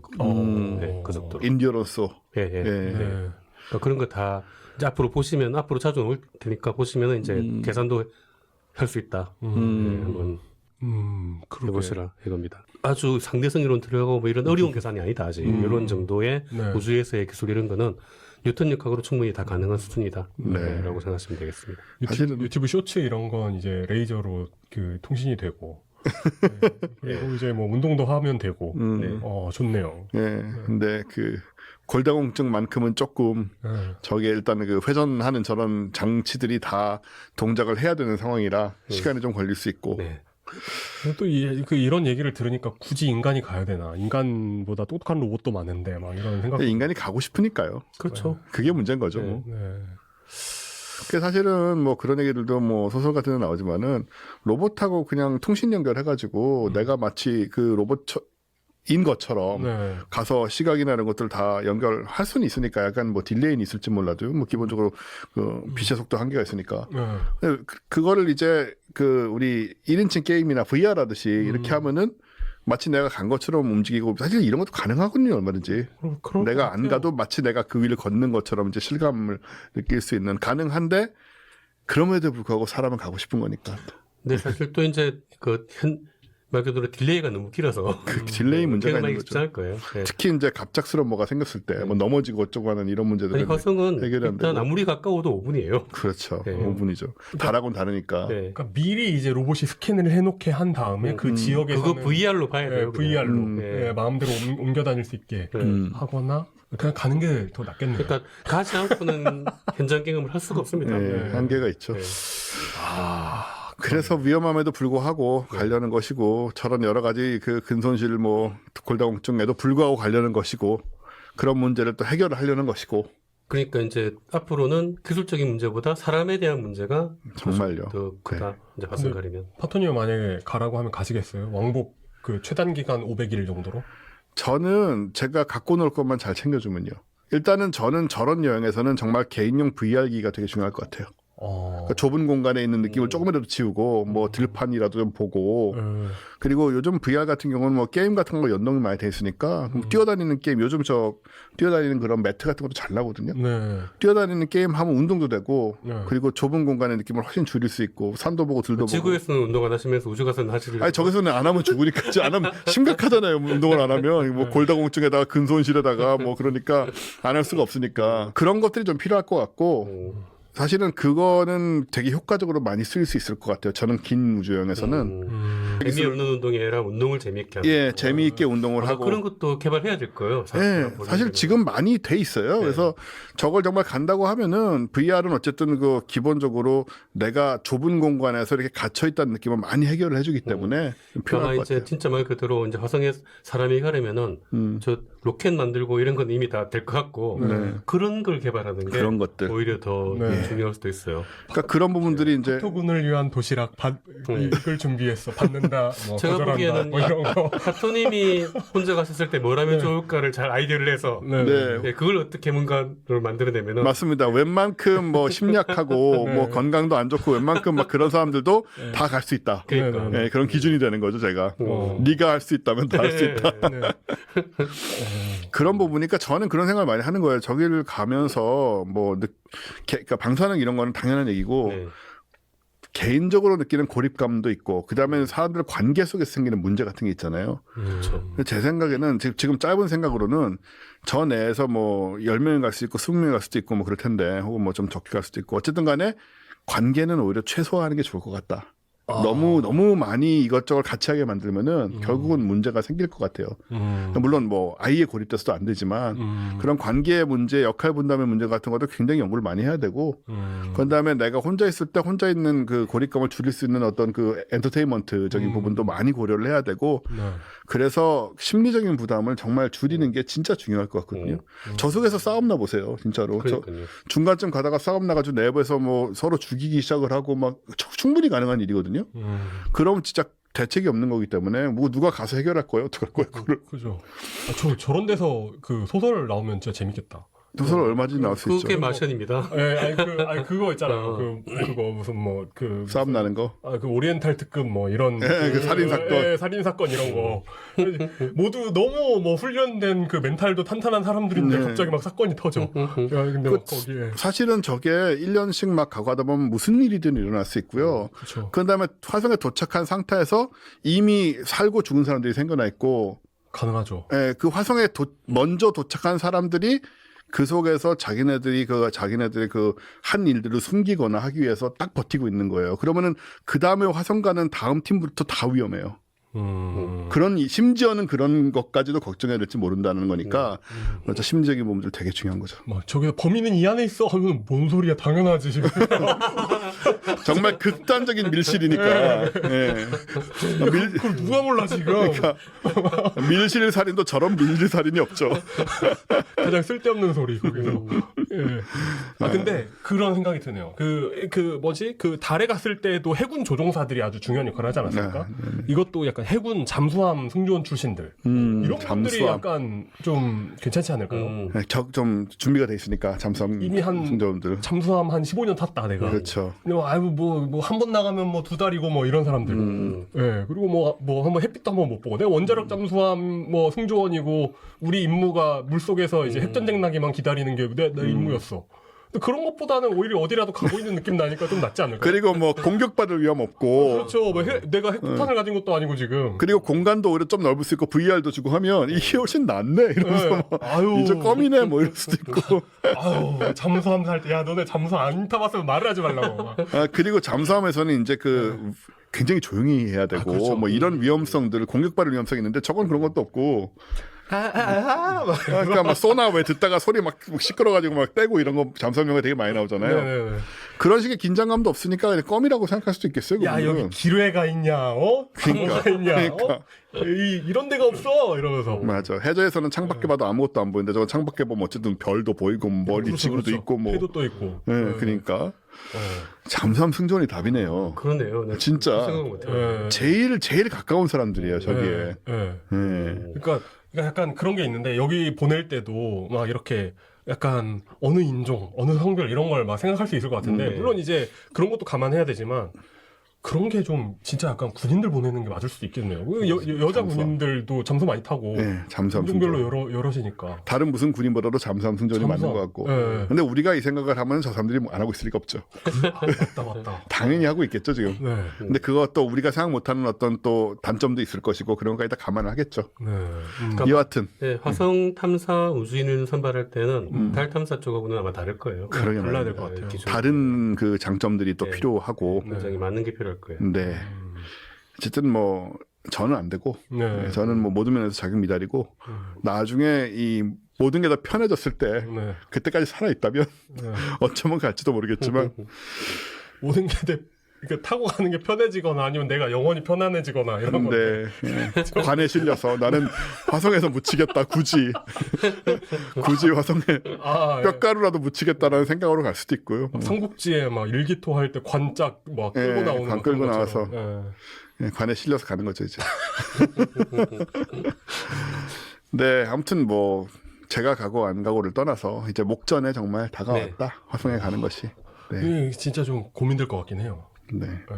갈 기회가 주어지면 주어진다고 해도.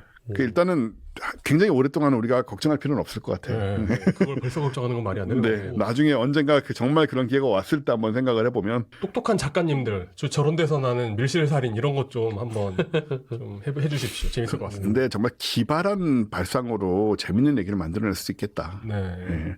사실 오리엔트 특급이나 아니면 나일 살인 사건 이런 거 보면은 특히 아가사 크리스티가 보면은 뒤에 기발한 반전들이 있잖아요. 네, 아니 네, 뭐 어떻게 저럴 수가 있어라는 예. 그런 아이디어들을 심어가지고 우리가 얼핏 생각하기에는 절대로 우주공간이나 저런 우주 정거장 혹은 뭐 장거리 우주비행에서 일어날 수 없을 것 같은 상황을 사실은 일어나게 만들고 과학적으로도 좀 뒷받침을 해주면 네. 굉장히 재미있는 SF 미스테리가 나올 것 같네요. 그러네요.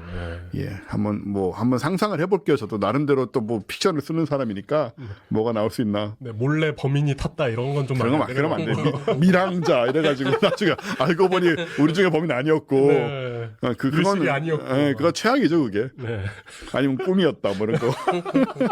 네, 그거 안 됩니다. 절대 안 됩니다. 네.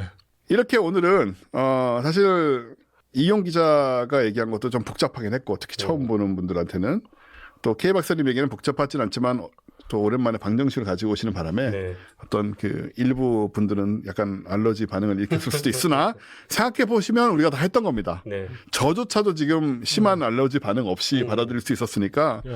그래서 혹시 기억 안 나시는 분들은 앞에 돌아가셔서 우리 그 궤도 개선했던 거 네. 그런 거 보시면 다시 다 나와 있고요. 너무 걱정하지 마시고. 그러니까 진짜 약간 사교육에 특화된 분이신데. 천문학을 하셔가지고. 네. 뭐 옛날에 그것도 하셨잖아요. 잠깐 네. 하시다가. 뭐 했죠. 그죠. 네. 그럼 뭐 본인 적성이 아닌 거죠. 뭐 어떡하겠어요. 돈은 많이 버셨을지 모르겠지만 그리고 지금 오히려 지금 앞으로 하는 사업이 예. 대박이 될 수도 있는 것이고. 그때 제가 학위를 안 받았어야 되는 겁니다. 맞아요. 학위를 받으시는 바람에. 돈을 줍는 것보다 이렇게 움직이는 게 더 이익인. 그런 타입의 사람. 예, 그런 사람이 이제 되시겠죠. 네. 자, 오늘 여기까지 하고요. 저희는 이제 4월 5일 날 저 개기일찍 여행을 떠나게 됩니다. 아, 좋겠다. 예. 사전 투표하고 가시죠. 아, 다음 투표하고 하기 전에 갑니다. 우리는 여행을 갔다 와서 하는거든요, 이제. 예, 다음번 하기 전엔 갔다 그러네. 온 상태가 되는 진짜 거죠. 좋겠다. 아, 부럽다. 지금 우리 삼태성주가 방영되는 게 3월 22일 금요일이고요. 네. 저희는 이제 4월 5일 날 네. 출발을 해서 사람에 따라 다르긴 하지만은 이제 10일 넘어서 이제 돌아오게 돼 있고 사전 투표하고 5일 날부터 시작이니까 반드시 해야죠. 예, 또 공항에서도 사전 투표를 하는 것 같고요. 아유, 알아봐야겠지만 지난번 총선 때는 인천공항에서 했기 때문에 네네. 아마 가능하지 않을까 생각이 되고 네. 그렇게 저희는 다녀옵니다. 물론 저는 이제 다음 주에 그 별해는 사람들에서 다시 여러분하고 만나게 되겠지만 거기까지 저는 하고 두 분은 이제 이용 기자는 안 가시고 가고 싶어요. 이용 기자는 심지어는 여기 선거 전에 지금 직장 정치부 기자인데 네, 어떤 방법으로도 갈 수가 없잖아요. 일 열심히 해야죠. 가면 안 되죠. 가면 안 되는 네, 거죠. 가면 안 네. 되죠. 가면 그게 사람 새끼입니까? K 박사님은 우리랑 같이 가시고 네, 네, 네. 이번에는 드디어 네. 을지훈련이 아니니까. 네. 예. 공문이 아니기 때문에. 예, 지난번에 그 을지훈련 때문에 못 가셨는데 이번에 가셔서 또 개기일식 같이 보시고 뭐 여러 가지 설명도 해주실 거고 너무 또 우리 좋다. 스미소니안 박물관 네. 열심히 공부하고 있습니다. 예, 우주항공 박물관 설명도 해주실 거고 네. 어디 갔었는지 좀 남겨주세요. 나중에 한번 따라가 보게. 이곳이 파천님의 발자취 막 이러면서.